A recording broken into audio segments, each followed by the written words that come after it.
আলহামদুলিল্লাহ ওয়াসসালাতু ওয়াসসালামু আলা রাসূলিল্লাহ ওয়া আলা আলিহি ওয়া আসহাবিহি ওয়া মাওয়ালা আম্মা বা'দ। মহান আল্লাহ সুবহানাহু ওয়া তাআলা শুকর আদায় করছি, তিনি আমাদেরকে অত্যন্ত গুরুত্বপূর্ণ একটি দিবসে এই গুরুত্বপূর্ণ সেশনে অংশগ্রহণের তৌফিক দান করেছেন এবং এই কারণে আল্লাহ শুকর আদায় করি বলি আলহামদুলিল্লাহ। নবীজি সাল্লাল্লাহু আলাইহি ওয়াসাল্লামের উপর অগণিত দুরূদ এবং সালাম বর্ষিত হোক। আল্লাহুম্মা সাল্লি ওয়া সাল্লিম ওয়া বারিক আলা নবিকা মুহাম্মদ, আল্লাহুম্মা সাল্লি আলাইহি আল্লাহুম্মা বারিক আলাইহি। এবং নবীজি সাল্লাল্লাহু আলাইহি ওয়াসাল্লামের পরিবার পরিজন, তার সাহাবায়ে কেরাম, তার দৌহিত্রগণ এবং তার স্ত্রীগণের প্রতি আল্লাহ সুবহানাহু ওয়া তাআলা অবারিত রহমত এবং বারাকা বর্ষণ করুন। আল্লাহ সুবহানাহু ওয়া তাআলা তাদের সম্মান মর্যাদা বাড়িয়ে দিন, জান্নাতের শ্রেষ্ঠতম মাকামে তাদেরকে অধিষ্ঠিত করুন। আল্লাহুম্মা আমিন। আমি অত্যন্ত কৃতজ্ঞ কিউএনএস এর সম্মানিত পরিচালক মোহতারাম প্রফেসর ডক্টর আব্দুস সালাম আজাদি হাফিজাহুল্লাহ এর প্রতি আমার উস্তাজ, আমার শেখ, তিনি আমার প্রতি এতটুকু ভালোবাসা দেখিয়েছেন যে তিনি এই মর্যাদাপূর্ণ প্ল্যাটফর্মে আমাকে এসে আপনাদের সামনে দাঁড়ানোর, উপস্থিত হওয়ার এবং নবীজি সাল্লাল্লাহু আলাইহি ওয়াসাল্লামের দৌহিত্র হুসাইন রাদিয়াল্লাহু তাআলা আনহুর শাহাদাতকে কেন্দ্র করে কিছু দৃষ্টিভঙ্গি আলোচনা করার এই সুযোগ করে দিয়েছেন। জাযাহুল্লাহু খায়রান আন্না ওয়া আনিল উম্মাহ। এবং আল্লাহ তাআলা কিউএনএস এর এই প্ল্যাটফর্মটাকে আল্লাহ তাআলা কবুল করে নিন। আল্লাহুম্মা আমিন। শুরুতে আমি আল্লাহ তাআলার কাছে এই মিনতি জানাই, আল্লাহ তাআলা যেন এই টপিকটির প্রতি যথাযথ জাস্টিস করার তৌফিক আমাদেরকে দান করুন। আল্লাহুম্মা আমিন। এটি ইতিহাসের অত্যন্ত হৃদয় বিদারক একটি ঘটনা। মানব ইতিহাসে অনেক সময় এমন কিছু ঘটনা ঘটে যায় যেগুলো মানব ইতিহাসকে নাড়িয়ে দেয়, ইতিহাসের গতি প্রকৃতি পরিবর্তন করে দেয়, ইতিহাসের মাঝে এমন বাঁক তৈরি করে যেটি দীর্ঘদিন পর্যন্ত চলতেই থাকে, কখনো ক্ষত আকারে এবং কখনো সেটি একটি বিজয়ের ইঙ্গিত আকারে সেগুলো এসে থাকে। যেমন ইতিহাসের প্রচণ্ড গুরুত্বপূর্ণ একটি ঘটনা হচ্ছে বদরের যুদ্ধ, তেমনিভাবে মক্কা বিজয়, যদি আমরা বলি হুদাইবিয়ার সন্ধি। ব্যক্তি জীবনে এমন ঘটে, কখনো কখনো জাতির জীবনে এমন ঘটে, কখনো রাষ্ট্রের জীবনে এমন ঘটে। আমাদের নিজেদের ব্যক্তি জীবনে এমন আছে, আমাদের নিজেদের রাষ্ট্রীয় জীবনে এমন আছে, মানব ইতিহাসে সামগ্রিকভাবে এমন ঘটনা ঘটে। নবীজি সাল্লাল্লাহু আলাইহি ওয়াসাল্লাম মদিনায় যাওয়ার পরে তিনি দেখলেন মদিনার লোকেরা তারা রোজা রাখছেন। তিনি তাদেরকে বললেন, মা হাদাল ইয়াউমাল্লাযী তাসুমুনা ফীহি, তোমরা এই দিন কিসের রোজা রাখছো, কিসের দিন এটি যে তোমরা রোজা রাখছো? তখন তারা বললেন যে এটি সেই দিন যেদিন আল্লাহ তাআলা মুসা আলাইহিস সালাতু ওয়াসসালামকে ফেরাউনের কবল থেকে মুক্তি দিয়েছেন। মুসা আলাইহিস সালাতু ওয়াসসালাম এবং তার অনুসারীদেরকে, বনী ইসরাইলকে তিনি মুক্তি দিয়েছেন ফেরাউন এবং তার অনুসারী অথবা তার বংশধরদেরকে সাগরে, সমুদ্রে নিমজ্জিত করে ধ্বংস করে দিয়েছেন। এবং এই কারণে মুসা আলাইহিস সালাম রোজা রাখতেন, আমরাও রোজা রাখি আল্লাহর কৃতজ্ঞতা আদায় করার জন্য। রাসূল সাল্লাল্লাহু আলাইহি ওয়াসাল্লাম বললেন, আমরা মুসা আলাইহিস সালামের ব্যাপারে তোমাদের চেয়ে অনেক অনেক বেশি হকদার, বরং মুসার সবচেয়ে বেশি উত্তরসূরি আমরা, উত্তরাধিকারী আমরা, এ কারণে আমরা রোজা রাখছি। নবী সাল্লাল্লাহু আলাইহি ওয়াসাল্লাম রোজা রাখলেন এবং তিনি বললেন, এই দিন কেউ যদি রোজা রাখে তাহলে আল্লাহ তাআলা এই দিনের রোজার কারণে তার অতীতের 1 বছর গুনাহ মাফ করে দেবেন। রাসূলুল্লাহ সাল্লাল্লাহু আলাইহি ওয়াসাল্লামকে পরের বছর যখন তার ইন্তেকাল যে বছর হবে, সে বছরে যখন সাহাবায়ে কেরামরা এসে বলেন, ইয়া রাসূলুল্লাহ, আমরা তো ইহুদি এবং খ্রিস্টানরাও এই দিনে রোজা রাখে, আমরাও সেদিন রোজা রাখছি, তাহলে একরকম হয়ে গেল না? তখন নবীজি সাল্লাল্লাহু আলাইহি ওয়াসাল্লাম বলেন, লা ইন ইশতু ইলা কাবিন লা আসুমান্না তাসিআ, আমি যদি আগামী বছর বেঁচে থাকি তাহলে আমি 9 তারিখে রোজা রাখবো, অর্থাৎ 10 তারিখেই কেবল না। আমি বলছিলাম যে মুহররমের আশুরা সংক্রান্ত আলোচনায় আশুরাকে নিয়ে। আশুরা এই কারণে প্রচন্ড গুরুত্বপূর্ণ, কিন্তু খুবই দুর্ভাগ্যজনকভাবে এই দিবসে এমন একটি ঘটনাও ঘটেছে যেটি মুসলিম উম্মাহকে একেবারে বিভক্ত করে দিয়েছে, এত ভয়ঙ্করভাবে, এত ভয়াবহভাবে, এত বড় একটি বিভক্তি তৈরি করেছে যা আমরা এখন প্রত্যেকটি মুহূর্তে টের পাচ্ছি, উপলব্ধি করছি। এবং এটি মুসলিমদের ইতিহাসে এত পরিমাণ রক্ত ঝরিয়েছে, রক্ত ঝরাচ্ছে, রক্ত ঝরাবেও, এত পরিমাণ মিসট্রাস্ট তৈরি করেছে মুসলমানদের মাঝে, অন্তর্দ্বন্দ্ব তৈরি করেছে মুসলিমদের মাঝে। যদি বলি তাইলে পুরো উম্মাকে দুটো বিশাল ভাগে বিভক্ত করেছে এবং উম্মাকে দুর্বল করে ফেলেছে সত্যিকার অর্থেই। আমরা শুধু তাই না, আমি যদি আরো আধুনিক স্কলারদের ভাষায় বলি তাহলে বলবো যে উম্মার মাঝে কেবলমাত্র পলিটিক্যালি যে রিফট বা পলিটিক্যালি যে ডিভিশন বা সিজম, যে রাজনৈতিকভাবে দুটো গ্রুপে বিভক্ত হয়ে গেছে তা না, থিওলজিক্যালি দুটো গ্রুপে বিভক্ত হয়ে গেছে উম্মা, যদি আমরা বলি শিয়া বা সুন্নি এটার কথা বলি। শুধু কি তাই, আমরা আরো গুরুত্বপূর্ণ একটি জিনিস দেখি, তাহলে যে উম্মার যে ইন্টেলেকচুয়াল যে কমিউনিটি আছে তারা উম্মাকে পরিচালনার যে বড় প্ল্যাটফর্ম থেকে তারা নিজেদেরকে সরিয়ে নিয়েছে অনেক অনেক দূরে। কেবলমাত্র এই ঘটনা এর মধ্যে একটা বিশাল ইম্প্যাক্ট তৈরি করেছে, পরবর্তী ধারাবাহিকভাবে ইম্প্যাক্ট ছিল। সে কারণে এটি একটা বড় দুর্ভাগ্য উম্মার জন্য এবং এটি একটি বড় ঘটনা। আমরা সেই ঘটনাকে যদি আলোচনা করতে যাই তাহলে আমরা দেখব যে এই আলোচনাতে দুটো দৃষ্টিভঙ্গি সমানভাবে কাজ করে। একটি দৃষ্টিভঙ্গি শুরুই হয়েছে, যিনি ইতিহাসে শিয়া মতাদর্শের এই কেন্দ্রিক প্রথম লেখক, তিনি হচ্ছেন আবু মিখনাফ। তিনি লিখেছেন, এবং আমরা যদি বাংলাদেশের প্রেক্ষাপটে দেখি তাহলে দেখবো যে মীর মোশাররফ হোসাইন, যিনি তার বিষাদ সিন্ধু লেখার মাধ্যমে এই ঘটনাটিকে তিনি এমন একটা রূপ দিয়েছেন যেটাকে আমরা বলি যে সাধারণত এক ধরনের মানে ইমোশনাল সেন্সেশনাল ইমোশনাল এক ধরনের আবেগঘন রূপ দিয়েছেন, যেখানে প্রচুর পরিমাণ মিথ্যাচার অথবা মিথ্যা তথ্য অথবা সাহিত্যের বিভিন্ন রং চং দিয়ে তিনি এটিকে এমনভাবে তৈরি করেছেন যেটি আমাদের এই অঞ্চলেও একটা বড় ধরনের মিথ তৈরি করেছে এই জিনিসটিকে নিয়ে, বা একটা ধোঁয়াশা তৈরি করেছে।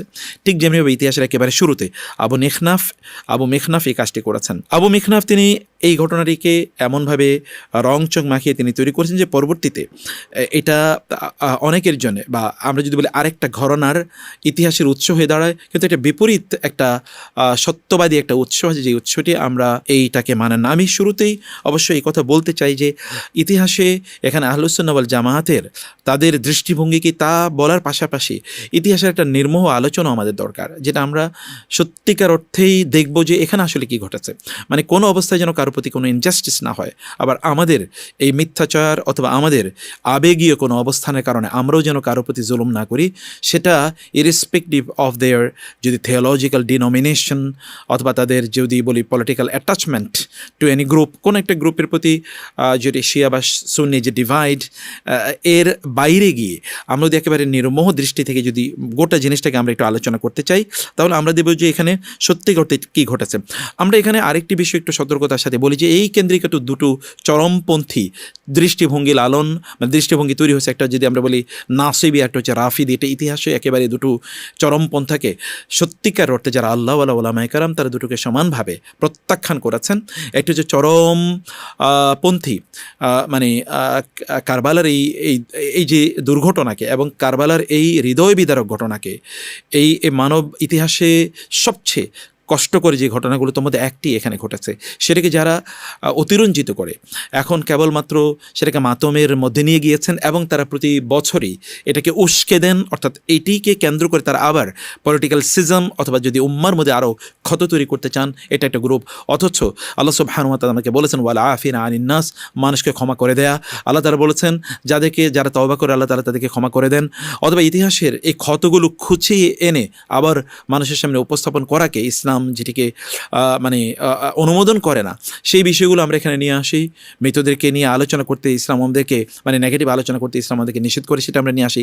আবার এর বিপরীতে দল নাসেবিদেরকে দেখি যে তারা এটাকে গ্লোরিফাই করে এবং এটাকে তারা আনন্দ উৎসাহের মাধ্যমে তারা এটি উদযাপন করে থাকে। এই যে দুটো চরমপন্থা, এই দুটো চরমপন্থাকে আমরা একেবারে প্রত্যাখ্যান করছি। এর মাঝামাঝি অবস্থান হচ্ছে আমাদের, তাহলে যে আহলে বাইত অর্থাৎ রাসূলুল্লাহ সাল্লাল্লাহু আলাইহি ওয়াসাল্লামের পরিবারকে আমরা প্রচণ্ড ভালোবাসি এবং সত্যি ভালোবাসি, এবং এই ভালোবাসা রাসূলুল্লাহ সাল্লাল্লাহু আলাইহি ওয়াসাল্লাম এর ভালোবাসার কারণেই।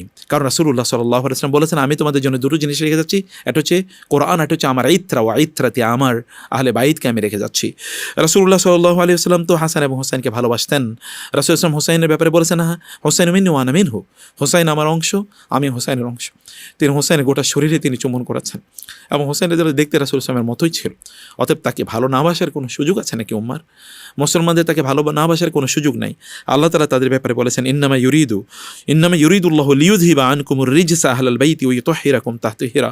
আল্লাহ তাআলা তাদেরকে আহলে বাইত হিসেবে ঘোষণা করেছেন এবং আল্লাহ তাআলা তাদেরকে পবিত্র করতে চান, এই কথা আল্লাহ সুবহানাহু ওয়া তাআলা বলেছেন। রাসূলুল্লাহ সাল্লাল্লাহু আলাইহি ওয়াসাল্লাম এই হোসাইন, আলী, হাসান, ফাতেমা রাদিয়াল্লাহু তাআলা আনহুম তাদের সবাইকে ডেকে একটা চাদরের নিচে নিয়ে তারপর বলেছেন হে আল্লাহ, এরাই হচ্ছে আমার ইত্রা, এরাই হচ্ছে আমার আহলে বাইত, এরাই আমার পরিবার, এবং এটি বিশুদ্ধ সনদে এই হাদিসটি বর্ণিত হয়েছে। অতএব রাসূলুল্লাহ সাল্লাল্লাহু আলাইহি ওয়াসাল্লামের এই পরিবারের প্রতি আমরা কোনোভাবেই সামান্যতম ভালোবাসার কমতি দেখানোর তো সুযোগই নেই। রাসূল সাল্লাল্লাহু আলাইহি ওয়াসাল্লাম তো এই কথা বলেছেন হে আল্লাহ, হোসেন আমারই অংশ, অতএব যে হোসেনকে ভালোবাসি তুমি তাকে ভালোবেসো। আমরা তো আল্লাহর ভালোবাসার কারণে রাসূলুল্লাহ সাল্লাল্লাহু আলাইহি ওয়াসাল্লামের এই নাতিকে আমরা প্রচণ্ড ভালোবাসি। এছাড়া রাসূলুল্লাহ সাল্লাল্লাহু আলাইহি ওয়াসাল্লাম এর আহলে বাইত বলতে এখানে একটা চরমপন্থা একদল লোক ডেভেলপ করেছে। তারা আহলে বাইত বলতে কেবলমাত্র তাদের কি বোঝায়, অথচ আল্লাহ সুবহানাহু ওয়া তাআলা কোরআনের এই সূরাটি রাসূল সাল্লাল্লাহু আলাইহি ওয়াসাল্লামের স্ত্রীদের ব্যাপারে উল্লেখ করেছেন যে আল্লাহ তাআলা তাদের ব্যাপারে বলেছেন যে হে আহলে বাইত, তোমাদেরকে আল্লাহ তাআলা পবিত্র করতে চান, তোমাদের থেকে যত ধরনের অপবিত্রতা আছে তা দূর করে দিতে চান। এটা রাসূল সাল্লাল্লাহু আলাইহি ওয়াসাল্লামের তার স্ত্রীদেরকে কেন্দ্র করে। অথবা তার কন্যারা আছে অনেকেই, যারা আছেন কেবলমাত্র ফাতেমা রাদিয়াল্লাহু তাআলা একমাত্র কন্যা না, তারাও কন্যা আছেন। রাসূল সাল্লাল্লাহু আলাইহি ওয়াসাল্লামের চাচা আছেন আব্বাস রাদিয়াল্লাহু তাআলা আনহু, যার ব্যাপারে ওমর রাদিয়াল্লাহু তাআলা বলেছেন আব্বাস রাদিয়াল্লাহু তাআলা আনহুকে যে আপনি ইসলাম গ্রহণ করা আমার বাবার ইসলাম গ্রহণ করার চেয়ে অনেক বেশি প্রিয় আমার কাছে, কারণ আপনি ইসলাম গ্রহণ করলে আল্লাহ রাসূল তিনি খুশি হবেন, আমি আল্লাহ রাসূলের খুশির জন্য আপনার ইসলাম গ্রহণটাকে অনেক অনেক বেশি পছন্দ করছি। আবু বকর রাদিয়াল্লাহু তাআলা আনহু তার সময় তিনি এই কথা বলেছেন, ওয়াল্লাযী নাফসি বিয়াদিহি লাকারাবাতু রাসূলিল্লাহি সাল্লাল্লাহু আলাইহি ওয়াসাল্লাম আহাব্বু ইলাইয়া আন আসিলা মিন কারাবাতি। তিনি বলেছেন, আবু বকর রাদিয়াল্লাহু তাআলা আনহু, আল্লাহর কসম, রাসূলুল্লাহ সাল্লাল্লাহু আলাইহি ওয়াসাল্লামের তার পরিবারের সদস্যদের সাথে, তার আত্মীয়দের সাথে সুসম্পর্ক রাখা, এটি আমার আত্মীয়দের সাথে সুসম্পর্ক রাখার চেয়ে আমার কাছে অনেক অনেক বেশি প্রিয়। ওমর রাদিয়াল্লাহু তাআলা আনহু যখন তিনি দেওয়ান বা রাষ্ট্রীয় ভাতার যখন প্রচলন করেছিলেন, তখন তিনি তার চেয়ে রাসূল ইসলামের পরিবারের জন্য সেখানে ভাতা বেশি নির্ধারণ করেছিলেন। এমনকি তিনি রাসূল ইসলামের পরিবারের সাথে সম্পর্ক তৈরি করার জন্য আলী রাদিয়াল্লাহু তাআলা আনহুর জীবদ্দশা তার এক কন্যা, যার নাম ছিল উম্মে কুলসুম রাদিয়াল্লাহু তাআলা আনহা, তাকে বিয়ে করার জন্য তিনি প্রস্তাব দিয়েছিলেন এবং আলী রাদিয়াল্লাহু তাআলা তার কাছে তিনি বিয়েও দিয়েছিলেন। এবং ওমর রাদিয়াল্লাহু তাআলা আনহু তার নিজের কথায় একথা তিনি উল্লেখ করেছিলেন যে, আমি আহলে বাইতের সাথে একটি আত্মীয়তার সম্পর্ক রাখতে চাচ্ছিলাম, এই কারণে আমি রাসূল ইসলামের তার বংশেরই একজনকে আমি বিয়ে করতে চেয়েছিলাম। এ কারণে আমরা দেখতে পাই যে আমাদের সালাফরা, আহলে সুন্নাহ ওয়াল জামাতের যারা নেতৃস্থানীয় আলেম, তারা বলেছেন, যদি আহলে বাইতকে আমরা ভালোবাসি, তার মানে এই কথা আমরা একেবারেই বলি না যে রাসূল ইসলামের পরিবারের অন্তর্ভুক্ত বলেই কেবলমাত্র সে পবিত্র পবিত্র হয়ে যাবে। তার মধ্যে এরকম তো ছিল, যেমন রাসূল ইসলামের পরিবারের অর্থাৎ তার বংশের মধ্যে সেখানে আবু লাহাবের অস্তিত্ব তো ছিল। অতএব সেগুলোকে আমরা কেবলমাত্র পারিবারিক অথবা তার বংশে জন্ম নিয়েছে এটা বলেই কেবলমাত্র আমরা তাদেরকে তাদেরকে নেককার মনে করব অথবা অন্যদেরকে আমরা পাপিষ্ঠ মনে করব, এটা মনে করার কোনো কারণ নেই। এই কারণে ইবনে তাইমিয়া রাহিমাহুল্লাহ তিনি আল আকীদা আল ওয়াসাতিয়্যাতে তিনি এই বিষয়টি একেবারে উল্লেখ করেছেন এবং তার উপর ভিত্তি করে তিনি তার এই বক্তব্যের প্রমাণে তিনি রাসূলুল্লাহ সাল্লাল্লাহু আলাইহি ওয়াসাল্লামের হাদিসটি তিনি এনেছেন। রাসূল সাল্লাল্লাহু আলাইহি ওয়াসাল্লাম বলেছেন, ওমান বাত্তা বিহি আমালুহু লাম ইউসরি বিহি নাসাবুহু, অর্থাৎ কার আমল যদি তাকে পিছিয়ে দেয় তাহলে তার বংশ মর্যাদা তাকে কোনোদিনই এগিয়ে দিতে পারবে না।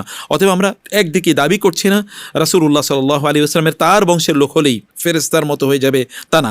আবার আমরা একথাও বলছি না যে রাসূলুল্লাহ সাল্লাল্লাহু আলাইহি ওয়াসাল্লামের পরিবারে এরা যারা ছিল তাদের প্রতি অন্যদের মতো অর্থাৎ মানে নাসিবীদের মতো সামান্যতম সেখানে অশ্রদ্ধামূলক কথা বা দৃষ্টিভঙ্গি অথবা সেখানে কোনো বডি ল্যাঙ্গুয়েজ থাকবে, এটাকেও আমরা কোনোভাবে মেনে নিতে পারি না, আমরা এটাকে কোনোভাবেই অনুমোদন করতে পারি না। নবীজি সাল্লাল্লাহু আলাইহি ওয়াসাল্লাম এর স্ত্রীগণ যেমনিভাবে আহলে বাইতের অন্তর্ভুক্ত, নবীজি সাল্লাল্লাহু আলাইহি ওয়াসাল্লামের ভাই আলী রাদিয়াল্লাহু তাআলা আনহু মানে তার চাচাতো ভাই, এবং আলী রাদিয়াল্লাহু তাআলা ভাই তার ভাই জাফর ইবনে আবি তালিব রাদিয়াল্লাহু তাআলা আনহু, আকিল রাদিয়াল্লাহু তাআলা আনহু এদের, এবং রাসূল সাল্লাল্লাহু আলাইহি ওয়াসাল্লামের চাচা আব্বাস রাদিয়াল্লাহু তাআলা তার বংশধর আব্দুল্লাহ ইবনে আব্বাস রাদিয়াল্লাহু তাআলা আনহু, এরা সহ সবাই কিন্তু সেই আহলে বাইতের অন্তর্ভুক্ত বলেই আমরা বিশ্বাস করে থাকি। অতএব এই যে রাসূল ইসলামের কেবলমাত্র তা মানে ফাতেমা রাদিয়াল্লাহু তাও রাসূল ইসলামের এক কন্যা ফাতেমা রাদিয়াল্লাহু তাআলার মাধ্যমে এবং তাও পরবর্তীতে হুসাইন রাদিয়াল্লাহু তাআলার মাধ্যমে যে পরবর্তী প্রজন্ম তৈরি হয়েছে তাদেরকে কেবলমাত্র আহলে বাইতের অন্তর্ভুক্ত মনে করা, অন্যদেরকে এখানে প্রত্যাখ্যান করা, এটি কোনোভাবেই আহলুস সুন্নাহ ওয়াল জামাআহ অথবা একটা সঠিক দৃষ্টিভঙ্গি হতেই পারে না বলে আমরা মনে করে থাকি। দ্বিতীয়ত আমরা যে জায়গাটিতে আসতে চাই তা হলো যে হোসেন রাদিয়াল্লাহু তাআলা আনহু, হোসেন রাদিয়াল্লাহু তাআলা আনহু তিনি হিজরি ৪র্থ সনে তিনি শাবান মাসে জন্মগ্রহণ করেন। হাসান রাদিয়াল্লাহু তাআলা আনহুর জন্মের ঠিক 1 বছরের বা একটু কম, মানে ফাতেমা রাদিয়াল্লাহু তাআলা আনহা হাসান রাদিয়াল্লাহু তাআলাকে জন্ম দেওয়ার পর তিনি তার ওই যে মানে সন্তান জন্ম দেওয়ার পরে যে একটা যে সাইকেল আছে, সাইকেলটা পার হওয়ার পূর্বেই তিনি, অর্থাৎ তিনি পবিত্র হয়েছেন বটে, কিন্তু ওই যে সাইকেল আছে এটা পার হওয়ার পূর্বেই তিনি আবার হোসেন রাদিয়াল্লাহু তাআলা আনহুকে তিনি পেটে ধারণ করেন। এই কারণে 1 বছরের কম সময়ে হোসেন রাদিয়াল্লাহু তাআলা আনহু তিনি জন্মগ্রহণ করেন। আর এই দুজনকে রাসূল ইসলাম এত ভালোবাসতেন, রাসূল ইসলাম তাদেরকে নিয়ে খেলতেন, তাদেরকে তিনি তার মানে পিঠে চড়িয়ে ঘোড়ার মতো করে তিনি আচরণ করতেন, তার জিহ্বাকে বের করে দিতেন তাদের জিহ্বার সাথে লাগানোর জন্য, এবং তাদের জিহ্বা রাসূল ইসলাম নিজে চষতেন। হোসেন রাদিয়াল্লাহু তাআলা আনহু এবং হাসান রাদিয়াল্লাহু তাআলা তিনি বলেছেন, আল হাসান ওয়াল হুসাইন সাইয়্যিদা শাবাবি আহলিল জান্নাহ, হাসান এবং হুসাইন এরা দুজন হচ্ছে জান্নাতের নেতা। এবং তিনি তাদেরকে বুকে জড়িয়ে ধরে বলতেন, হাসান এবং হুসাইন এরা দুজন হচ্ছে আমার দুনিয়া আমার দুটি সুগন্ধি ফুল বলে রাসূলুল্লাহ সাল্লাল্লাহু আলাইহি ওয়াসাল্লাম তাদেরকে এতটা ভালোবাসতেন। রাসূলুল্লাহ সাল্লাল্লাহু আলাইহি ওয়াসাল্লাম তাদেরকে প্রচণ্ড পরিমাণে মিস করতেন। তারা যদি কখনো না থাকতো বাসায় অথবা তিনি যদি না দেখতেন তাহলে তিনি ফাতেমা রাদিয়াল্লাহু তাআলাকে বলতেন ওরা কোথায়, তাদেরকে তিনি খুঁজতেন। একবার তিনি হোসেন রাদিয়াল্লাহু তাআলা হারিয়ে গেলে রাসূল সাল্লাল্লাহু আলাইহি ওয়াসাল্লাম প্রায় অস্থির হয়ে গিয়েছিলেন। তিনি সাহাবায়ে কেরামদেরকে চারিদিকে পাঠিয়ে দিলেন, হুসাইন কোথায়, হুসাইন এবং হাসান তারা কোথায়। পরে তাদেরকে একটা পাহাড়ের কাছে গিয়ে পাওয়া গিয়েছিল। এরকম অসংখ্য ঘটনা আছে তাদেরকে রাসূল ইসলাম কী পরিমাণ ভালোবাসতেন। রাসূলুল্লাহ সাল্লাল্লাহু আলাইহি ওয়াসাল্লামের ইন্তেকাল পর্যন্ত এরা তো প্রত্যেকেই তারা মদিনায় ছিল, এমনকি আলী রাদিয়াল্লাহু তাআলা খলিফা হওয়া পর্যন্ত তারা প্রত্যেকে মদিনায় অবস্থান করত। কিন্তু আলী রাদিয়াল্লাহু তাআলা খলিফা হওয়ার পর তিনি কুফায় তার যেই খেলাফতের রাজধানীকে তিনি স্থানান্তরিত করেন কুফায়। সেখানে স্থানান্তরিত হওয়ার পর হোসেন রাদিয়াল্লাহু তাআলা আনহু সহ তারা সবাই সেখানে কুফায় চলে যান এবং সেখানে দুটো ইতিহাসের সবচেয়ে কষ্টকর দুটো যুদ্ধ, একটা হচ্ছে উষ্টির যুদ্ধ যেটাকে আমরা ব্যাটল অফ ক্যামেল বলি, আর হচ্ছে সিফিনের যুদ্ধ। এই দুটো যুদ্ধ তারা প্রত্যক্ষ করেন দুই ভাই, এবং তারা এই যুদ্ধে অংশগ্রহণ করেন। সেখানে তারা ক্ষত দেখেছেন কিভাবে এই যুদ্ধ হয়েছিল।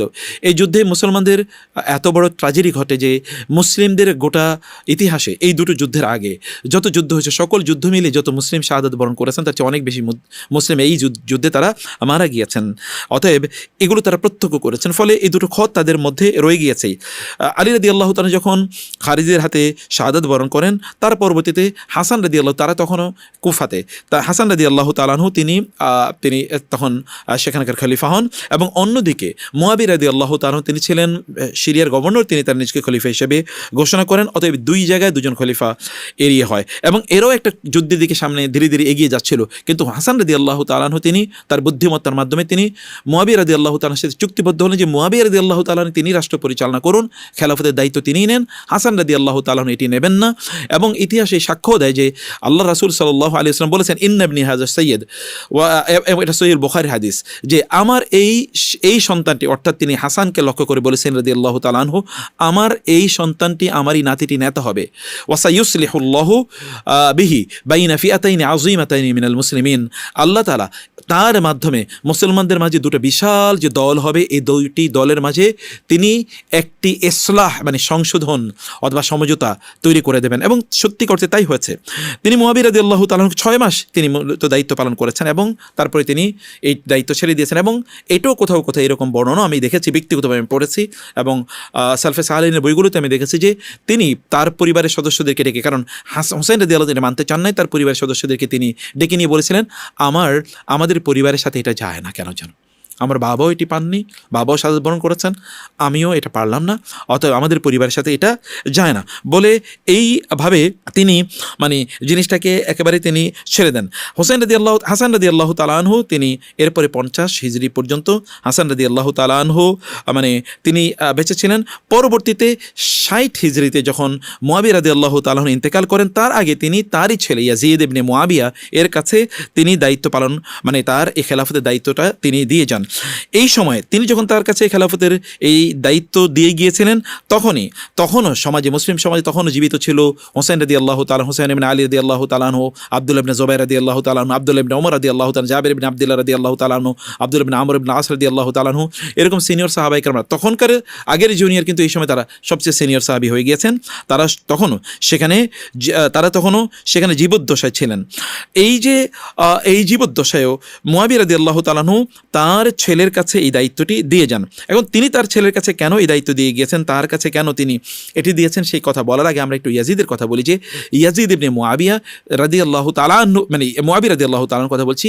ইয়াজিদ তার জন্ম রাসূলুল্লাহ সাল্লাল্লাহু আলাইহি ওয়াসাল্লামের তার ইন্তেকালের 15 বছর পর তার জন্ম। অতএব ইয়াজিদ তিনি সাহাবী ছিলেন অথবা এরকম কোন বক্তব্য একেবারেই ঠিক নয়, তিনি তাবেঈ ছিলেন অথবা তার ব্যাপারে রাসূলুল্লাহ সাল্লাল্লাহু আলাইহি ওয়াসাল্লামের কিছু কথা বিভিন্ন জায়গায় যেগুলো কোট করা হয় এগুলো সবই মাউদু, অর্থাৎ এগুলো সবই বানোয়াট এবং এগুলো রাফিদের বানোয়াট। যদিও এগুলো আমাদের কিছু মানে কুতুবুস সিত্তা এর মধ্যে পাওয়া যেতে পারে অথবা যেগুলো সুনান গ্রন্থগুলোতে এরকম কিছু বক্তব্য আছে তার ব্যাপারে, কিন্তু এগুলো পুরোটাই বানোয়াট, এগুলোর আসলে কোনোটার অস্তিত্ব নাই। কারণ রাফিদিরা, অন্যদিকে নাসিবিরা, তারা এমন কিছু কথা রাসূলের নামে চালিয়ে দিয়েছে যেগুলোর কোনো ভিত্তি একেবারেই নাই। অতএব তিনি জন্মগ্রহণ করেন। কিন্তু মুয়াবিয়া রাদিয়াল্লাহু তাআলা আনহু যখন কনস্টান্টিনোপলের বিরুদ্ধে যখন তিনি যুদ্ধ বাহিনী পাঠান, সেই সময় তিনি এই যুদ্ধ বাহিনীর নেতা হিসেবে নির্বাচন করে তারই ছেলেকে অর্থাৎ ইয়াজিদকে। তখন ইয়াজিদের বয়স মাত্র 20। এই 20 বয়স অর্থাৎ এটা হিজরি 40-45 দিকের কথা বলছি। সে সময় তিনি তাকে ওইখানে মানে যুদ্ধের নেতা হিসেবে তিনি তাকে সেখানে পাঠান। আরেকটা জিনিস বলি, তা হচ্ছে যে তিনি আসলে 26 সনে জন্মগ্রহণ, আমি 15 বলেছি, এটা ভুল বলেছি, তিনি 26 সনে জন্মগ্রহণ করেন। তার 20 বছর পর অর্থাৎ যখন 46 হিজরি, সেই সনে যখন কনস্টান্টিনোপলের বিরুদ্ধে একটি বাহিনী পাঠানো হয়, সেই বাহিনীর নেতৃত্ব দেন কে? এই ইয়াজিদ। এবং সেখানে কিছু সাহাবী রাদিয়াল্লাহু তাআলা আনহু সেখানেও তারা অংশগ্রহণ করেছেন, যেমন আবু আইয়ুব আল আনসারী রাদিয়াল্লাহু তাআলা আনহু এই যুদ্ধে অংশগ্রহণ করেন, তিনিও কিন্তু ইয়াজিদের নেতৃত্বে ছিলেন। এবং ইন্টারেস্টিং, হোসেন রাদিয়াল্লাহু তাআলা কিন্তু এই যুদ্ধে ছিলেন। অতএব এখানে আপনি জানেন ইতিহাসে সেই ঘটনাটি, যখন এই যুদ্ধে আবু আইয়ুব আল আনসারী রাদিয়াল্লাহু তাআলা আনহু তিনি অসুস্থ হয়ে পড়লে তিনি ইয়াজিদকে বলেছিলেন তোমরা সামনে এগিয়ে যাবে, যত তোমরা সামনে এগিয়ে যেতে পারো। মানে তিনি অসুস্থ, তাকে অসুস্থ অবস্থায় তাকে সামনে নিয়ে যেতে বলা হয়েছে যে তিনি যদি মারাও যান তাহলে সর্বশেষ জায়গায় গিয়ে যেন তার কবর দেওয়া হয়। এবং আপনি জানেন এখনও কিন্তু ইস্তাম্বুলে আবু আইয়ুব আল আনসারী রাদিয়াল্লাহু তাআলা আনহু তার লাশ, মানে তার কবর মোবারক, তার কবর কিন্তু সেখানে এখনও রয়েছে। তো আবু আইয়ুব আনসারী রাদিয়াল্লাহু তাআলা আনহু তিনি বলেছিলেন, এবং কনস্টান্টিনোপলের দেয়াল দেখা পর্যন্ত ইয়াজিদ কিন্তু সেখানে গিয়েছিলেন, সেই যুদ্ধে তিনি অংশগ্রহণ করেছেন। এবং এই যুদ্ধ একে কেন্দ্র করে অনেকেই ইয়াজিদের বিভিন্ন প্রশংসা করতে চায়, কারণ এর একটি বর্ণনা কিন্তু সহিহ হাদিসে এসে রাসূলুল্লাহ সহিহ বুখারীতে এসে রাসূলুল্লাহ বলেছেন, আউয়ালু জাইশিন মিন উম্মতি ইয়াগজুনা মাদিনাতা কায়সার মাগফুরুন লাহুম, আমার উম্মার মধ্যে কায়সার এর রাজধানী যারা প্রথম আক্রমণ করবে অথবা সেখানে যারা প্রথম যুদ্ধ করবে, ওই প্রথম বাহিনী এদের সবাইকে আল্লাহ সুবহানাহু ওয়া তাআলা ক্ষমা করে দেবেন। কিন্তু ক্ষমার নিশ্চয়ই কিছু ক্রাইটেরিয়া আছে, আল্লাহ তাআলাই জানেন কাকে তিনি ক্ষমা করে দেবেন, কাকে তিনি ক্ষমা করবেন না, সেটি আল্লাহ সুবহানাহু ওয়া তাআলা জানেন। মুআবিয়া রাদিয়াল্লাহু তাআলা আনহু তার পলিটিক্যাল স্যাগাসিটি অথবা তার যুক্তি এর উপর নির্ভর করে তিনি তিনি ইয়াজিদকে এই দায়িত্ব প্রদান করেছেন। এর মধ্যে কেউ কেউ ইয়াজিদের ব্যাপারে বিভিন্ন ধরনের কথাবার্তা বলেন, তিনি তখন মদ্যপ ছিলেন বা ইত্যাদি ইত্যাদি করতেন। ইতিহাসে আমরা যদি একেবারেই সত্যি করতে নির্মোহ অ্যানালাইসিস করি তাহলে এরকম খুব বেশি কিছু আমরা একেবারেই দেখতে পাই না। যাই হোক, সেখানে তাকে যখন দায়িত্ব দেয় তখন তিনি মনে করেছেন যে মানে কারণ কখনো কখনো রাষ্ট্র পরিচালনা বেডরুম থেকে দেখা যায়, তো তিনি দেখেছেন যে তার সন্তানকে তিনি এভাবেই তৈরি করেছেন, আবার যুদ্ধে তিনি গিয়েছে, তিনি এটাকে তার ইস্তেহাদি, এটা ভুল ছিল, আমরা নির্বিঘ্নে বলতে পারি যে এটা মুআবিয়া রাদিয়াল্লাহু তাআলা একটা ইস্তেহাদি বলছিল। মুআবিয়া রাদিয়াল্লাহু তাআলা তিনি ইয়াজিদকে এই দায়িত্বটি প্রদান করেছেন, অথচ এখানে আরও সিনিয়র সাহাবায়ে কেরাম অনেকেই ছিল। তিনি যদি কথা বলেছেন যে মানে হোসেন রাদিয়াল্লাহু তাআলা যদি খেলাফতের দাবিদার হতে পারে, তার বাবা খলিফা ছিল বলে তাহলে আমি খলিফা হলে আমার ছেলে কেন হতে পারবে না, এরকম বিভিন্ন যুক্তি তিনি দিয়েছেন। কিন্তু মানে সেখানে ইয়াজিদের চেয়েও আরও গুরুত্বপূর্ণ, ইয়াজিদ তো তাবিঈ ছিল, সেখানে সাহাবায়ে কেরাম রাদিয়াল্লাহু তাআলা আনহুদের মধ্যে অনেকে ছিল, যেমন সেখানে সবচেয়ে বেশি মানে এই ক্ষেত্রে যদি আমরা বলি নির্বিঘ্নে বলতে পারি তাহলে যে আব্দুল্লাহ ইবনে ওমর রাদিয়াল্লাহু তাআলা ছিলেন। আব্দুল্লাহ ইবনে ওমর একদিকে সেই সময়ের শ্রেষ্ঠতম জ্ঞানী এবং তিনি সবগুলো যুদ্ধে প্রায় অংশগ্রহণ করেছেন, কেবল বদর যুদ্ধে অংশগ্রহণ করতে পারেন, আর সকল যুদ্ধে তিনি অংশগ্রহণ করেছেন। আর তার ব্যাপারে তিনি তো বেডরুম থেকে দেখেছেন রাষ্ট্র কীভাবে পরিচালনা করে। অতএব ওমর রাদিয়াল্লাহু তাআলার পরে খলিফা কে হবে এই আলোচনা যখন উঠেছিল তখন অধিকাংশ সাহাবায়ে কেরাম বলছিলেন তার ছেলে আব্দুল্লাহ ইবনে ওমরের নাম বলতে, কিন্তু রাদিয়াল্লাহু তাআলা আনহুমা ওমর রাদিয়াল্লাহু তাআলা সেটা কোনোভাবেই মানেন নাই, কারণ ওমর রাদিয়াল্লাহু পলিসি ছিল তার পরিবারের কেউ যেন এটি না করেন, মানে এই দায়িত্ব যেন না নেন। ওমর রাদিয়াল্লাহু তাআলার পরের ঘটনা আমরা এটা বলছি। যাই হোক, মুআবিয়া রাদিয়াল্লাহু তাআলা তার ছেলেকে যখন দায়িত্ব দেন তখন তিনি স্পেশালি এটা ডেকে ইয়াজিদকে বলে গিয়েছিলেন যেন হোসেন রাদিয়াল্লাহু তাআলার ব্যাপারে খুবই সতর্ক থাকে, হোসেন রাদিয়াল্লাহু তাআলার সম্মান মর্যাদা যেন কোনোভাবে ক্ষতিগ্রস্ত না হয়, এবং কোনো অবস্থায় যেন হোসেন রাদিয়াল্লাহু তাআলা আনহু ইয়াজিদের বিরুদ্ধে যেন না যায়, এই ওসিয়াত আমিরে মুআবিয়া রাদিয়াল্লাহু তাআলা আনহু তিনি করে গিয়েছিলেন। এই সময় যখন হয় অর্থাৎ মুআবিয়া রাদিয়াল্লাহু তাআলা যখন ইয়াজিদকে এই খেলাফতের এটা ঘোষণা দেয় তখন অনেকে সেটা মেনে নেয়নি, যেমন আব্দুল্লাহ ইবনে জুবাইর রাদিয়াল্লাহু তাআলা মেনে নেয়নি, এবং ওইদিকে কুফাবাসীরা সেটা মেনে নেয়নি, এবং এইদিকে মেনে নেয়নি হচ্ছে হোসেন রাদিয়াল্লাহু তাআলা আনহু। যখন ঘটনাটি এখানে ঘটে অর্থাৎ যখন হাসান রাদিয়াল্লাহু তাআলা আনহু তিনি খেলাফতের দায়িত্ব ছিলেন তখন তারা আবার মদিনায় চলে আসেন। মদিনায় চলে তারা এখানেই অবস্থান করছিলেন। এরপরেই মূলত ইয়াজিদকে যখন দায়িত্ব দেওয়া হয়, ইয়াজিদকে দায়িত্ব দেওয়ার পর ইয়াজিদের পক্ষ থেকে চারদিকে ঘোষণা করে দেওয়া হয় যে কোনোভাবেই হোক না কেন ইয়াজিদের প্রতি প্রত্যেকেই যেন তারা মানে বায়াত করে, এটা তাকে বলা হয়। কিন্তু সেখানে কুফার লোকেরা তারা বিদ্রোহ করেছে, তারা বলেছে তারা কোনোভাবে বায়াত করবে না। মদিনার কিছু কেউ তারা বিদ্রোহ করেছে, তারা করবে না। আর অন্যদিকে মক্কার তো এখানে আব্দুল্লাহ ইবনে জুবাইর রাদিয়াল্লাহু তাআলা থাকার কারণে এখানে অনেকেই তারা ইয়াজিদের বায়াত করেনি, ফলে এই তিনটা জায়গায় তখন বায়াত করেনি এরকম ব্যাপক পরিমাণ লোক ছিল। এর মধ্যে মদিনায় মানে তৎকালীন যিনি এখানে দায়িত্বশীল ছিলেন, মদিনার গভর্নর যিনি ছিলেন, তিনি যখন শুনলেন যে হোসেন রাদিয়াল্লাহু তাআলার প্রতি বায়াত গ্রহণ করছে না হোসেন রাদিয়াল্লাহু তাআলা মানে ইয়াজিদের প্রতি হোসেন রাদিয়াল্লাহু বায়াত করছেন না, এবং ইয়াজিদের পক্ষ থেকে জানানো হয়েছে যেন তার হাতে বায়াত করে, তো হোসেন রাদিয়াল্লাহু তাআলাকে ডেকে মদিনার গভর্নর ছিলেন, তিনি খুবই কোমলভাষী এবং খুবই নরম প্রকৃতির, তিনি সম্মানের সাথে হোসেন রাদিয়াল্লাহু তাআলাকে বললেন তিনি যেন বায়াত নেন। কিন্তু হোসেন রাদিয়াল্লাহু তাআলা আনহু এই কথা শোনার পর তিনি সেখান থেকে রাতের অন্ধকারে তার পরিবারের সদস্যদেরকে নিয়ে তিনি মক্কার উদ্দেশ্যে বের হয়ে আসেন। এর মধ্যে কুফা থেকে হোসেন রাদিয়াল্লাহু তাআলা আনহুর কাছে 60টিরও বেশি অথবা কারো অন্য বর্ণনায় প্রায় 100র অধিক চিঠি আসে তার কাছে যে আপনি কুফায় আসুন, আমরা আপনার হাতে বায়াত করতে চাই, আমরা ইয়াজিদের কাছে বায়াত করতে চাই না। এর মধ্যে তারা শেষ পর্যন্ত এতটুকু পর্যন্ত তারা ঘোষণা করে যে কোনোভাবেই তারা ইয়ের নেতৃত্বে, অর্থাৎ সেখানকার যে গভর্নর আছে তার নেতৃত্বে তারা জুমার নামাজ পর্যন্ত আদায় করবে না। এই কারণ জুমার নামাজ তৎকালীনভাবে রাজনৈতিক যারা নেতৃবৃন্দ ছিল, অর্থাৎ যারা খলিফা বা গভর্নর ছিল, তারা জুমার নামাজ পড়াতো। তো জুমার নামাজে আপনি অংশগ্রহণ না করা মানে হচ্ছে আপনি সেখানে মানে বিদ্রোহ করে যে আপনি কোনোভাবে তার সাথে আপনি ইয়ে করছেন না, মানে আপনি তার আনুগত্য করছেন না। এমন একটা পরিস্থিতিতে মুয়াবিয়া রাদিয়াল্লাহু তাআলা আনহু ছেলে ইয়াজিদ যখন এই সকল ঘটনাগুলো জানলেন, তিনি কিভাবে ইয়ের কাছ থেকে, হোসেন রাদিয়াল্লাহু তাআলার কাছ থেকে আনুগত্য নেওয়া যায়, এটা নিয়ে তিনি ভাবছিলেন। আবার কুফার লোকেরা যেহেতু তারা বিদ্রোহ করেছে এই বিষয়টা তিনি জানতেন। এইটা জানার কারণে তিনি কুফার লোকদেরকে দমন করার জন্য তিনি সেখানে একজন শক্তিশালী কাকে সেখানে পাঠানো যায় গভর্নর হিসেবে, কারণ আগের যে গভর্নর, এই গভর্নরটি তুলনামূলকভাবে একটু দুর্বল, এই কারণে তিনি সেখানে একজন শক্তিশালী গভর্নর কাকে পাঠানো যায় তিনি ভাবলেন এবং ভেবে দেখলেন যে তার মানে আশপাশে যারা আছে তার মধ্যে সবচেয়ে জঘন্য এবং সবচেয়ে কঠিন হৃদয়ের অধিকারী, সবচেয়ে দুর্ধর্ষ, তার নাম হচ্ছে ওবায়দুল্লাহ ইবনে জিয়াদ। ওবায়দুল্লাহ ইবনে জিয়াদকে সেখানে পাঠানো যায়। তিনি ওবায়দুল্লাহ ইবনে জিয়াদকে সেখানে পাঠালেন। মাত্র 17 জন লোক নিয়ে ওবায়দুল্লাহ ইবনে জিয়াদ আসলো এই কুফার দিকে। এর মধ্যেই হোসেন রাদিয়াল্লাহু তাআলা তিনি মদিনা থেকে বের হয়ে আসেন, তিনি মক্কায় যান। লোকেরা তাকে জিজ্ঞেস করে আপনি কোথায় যাচ্ছেন? তিনি বললেন যে আমি মক্কায় যাচ্ছি এবং সেখান থেকে আমি কুফায় যাব।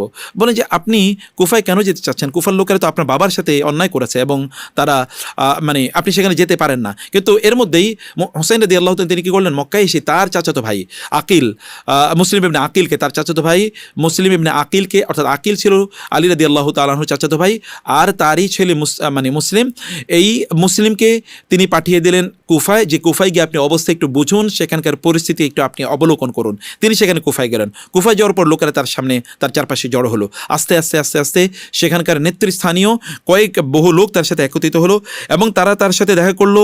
তারা প্রত্যেকে বললো যে হ্যাঁ, আমরা হোসেন ইবনে আলী রাদিয়াল্লাহু তাআলা আনহু এর কাছে আমরা বায়াত করতে চাই, আপনি সেখানে তাকে জানিয়ে দেন। প্রথমে 4000 লোক এবং গ্র্যাজুয়ালি সেখানে 12,000 লোক তারা সরাসরি বায়াত করলো।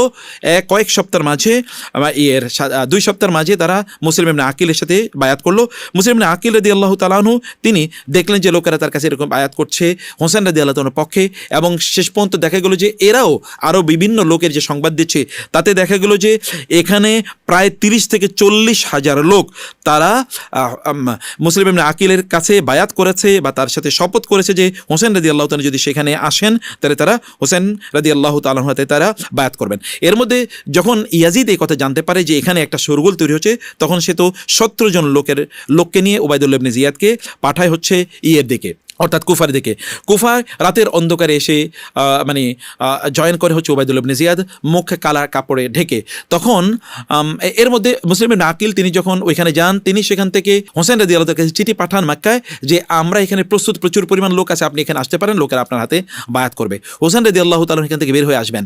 এর মধ্যেই ওবায়দুল্লাহ ইবনে জিয়াদ সেখানে এসে রাতের অন্ধকারে মুখ ঢেকে যখন এখানে প্রবেশ করেছে, কুফাবাসীরা তারা মনে করলো বুঝি রাসূল ইসলামের দৌহিত্র অর্থাৎ হোসেন রাদিয়াল্লাহু তাআলা সেখানে গেলেন। তারা তখন তাকে স্বাগত জানালো, হে আল্লাহর রাসূলের দৌহিত্র নাতি, আপনাকে আমরা স্বাগত জানাচ্ছি, আপনার জন্য আমরা দীর্ঘদিন পর্যন্ত অপেক্ষা করছি। এরকম কথা তিনি বললেন। ওবায়দুল্লাহ ইবনে জিয়াদ তার নিজকে প্রকাশ করলেন না। লোকেরা কিন্তু অলরেডি তারা মানে তাদের নিজকে প্রকাশ করে দিচ্ছে, অথবা তারা যে একটা প্ল্যান করছিল এই প্ল্যানটা অলরেডি ওবায়দুল্লাহ ইবনে জিয়াদের কাছে পরিচিত হয়ে গেল এবং ওবায়দুল্লাহ ইবনে জিয়াদ তার নিজকে গোপন করে এসে মূলত এগুলো জানার জন্য। যখন এরকম বিভিন্ন লোক তাকে স্বাগত জানাচ্ছিল, তখন ওবায়দুল্লাহ ইবনে জিয়াদের পক্ষ থেকে এক লোক চিৎকার করে বলল, তোমরা যাকে মনে করছো হোসেন ইবনে আলী, তিনি হোসেন ইবনে আলী না রাদিয়াল্লাহু তাআলা আনহুমা, বরং তিনি হচ্ছেন ইয়াজিদের গভর্নর, নতুন গভর্নর ওবায়দুল্লাহ ইবনে জিয়াদ। একথা বলছে। তখন লোকেরা ভয় পেল এবং সেখান থেকে তারা চলে গেল।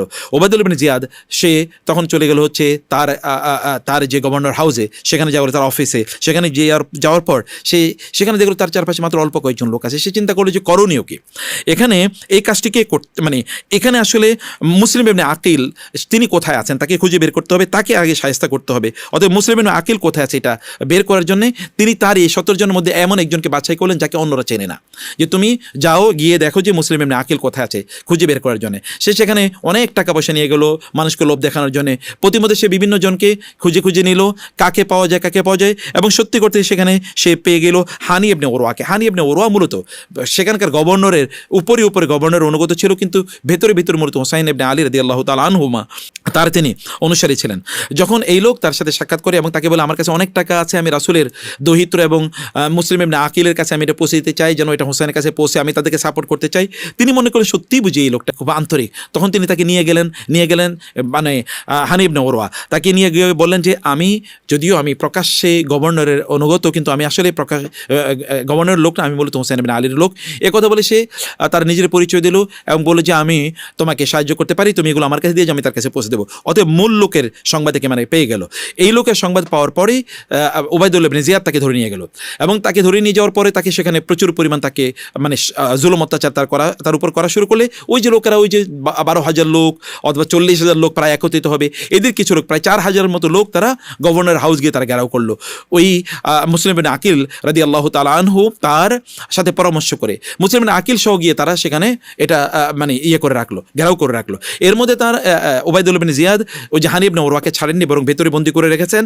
আর এখানে যে সকল লোকেরা একত্রিত হয়েছে তাদের কাউকে ডেকে, তাদের নেতৃস্থানীয় কারা আছে, গোত্রপ্রধান কারা আছে, কার পিতা মাতা আছে, তাদেরকে ডেকে তাদেরকে প্রচুর পরিমাণ উপঢৌকন, যেটাকে আমরা বলি ঘুষ, এটা দিয়ে তাদেরকে বলছে তোমাদের ছেলেদেরকে নিয়ে যাও, এখানে ওরা মাইর খাবে কেন, কার জন্য তারা আন্দোলন করছে।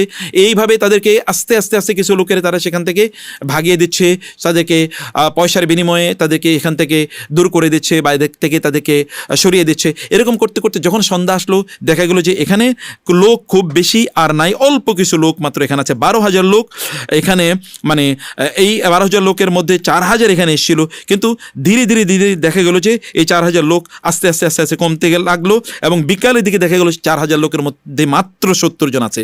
মুসলিম ইবনে আকিল দেখলেন চারপাশে আর কোনো লোক নাই এবং সবাই সেখানে চলে যাচ্ছে। এবং যখন মাগরিবের নামাজের সময় হলো তখন দেখা গেল তার সাথে মাত্র 30 জন লোক নামাজ আদায় করেছে। তিনি তখন দেখলেন চারিদিকে অন্ধকার নেমে আসে। এই অবস্থায় তিনি করবেন কি? এই অবস্থায় তিনি এখানে থাকতে পারেন না। সেখান থেকে তিনি বের হয়ে গেলেন। প্রতিমধ্যে সামনে যখন গেলেন 30 জন থেকে এটা 10 জন নেমে আসলো। এই 10 জনকে নিয়ে তিনি খুবই রাগান্বিত হয়ে পড়লেন। তিনি বললেন, তোমরা আমাকে এখানে নিয়ে এসছো, তোমরা আমাকে আমার সাথে শপথ করেছো যে তোমরা মানে আমার সাথে থাকবে এবং তোমরা হোসেন ইবনে আলীর পক্ষে তোমরা দাঁড়াবে, তোমরা সবাই চলে গিয়েছো, তা আমি এখন কি করবো? এই অবস্থায় তিনি মুসলিম ইবনে আকিল এই 10 জন নিয়ে সামনে এগোতে থাকলে কিছুক্ষণ পরে দেখা গেল আরেকজন আনে, তিনি একাকী হয়ে পড়েছেন।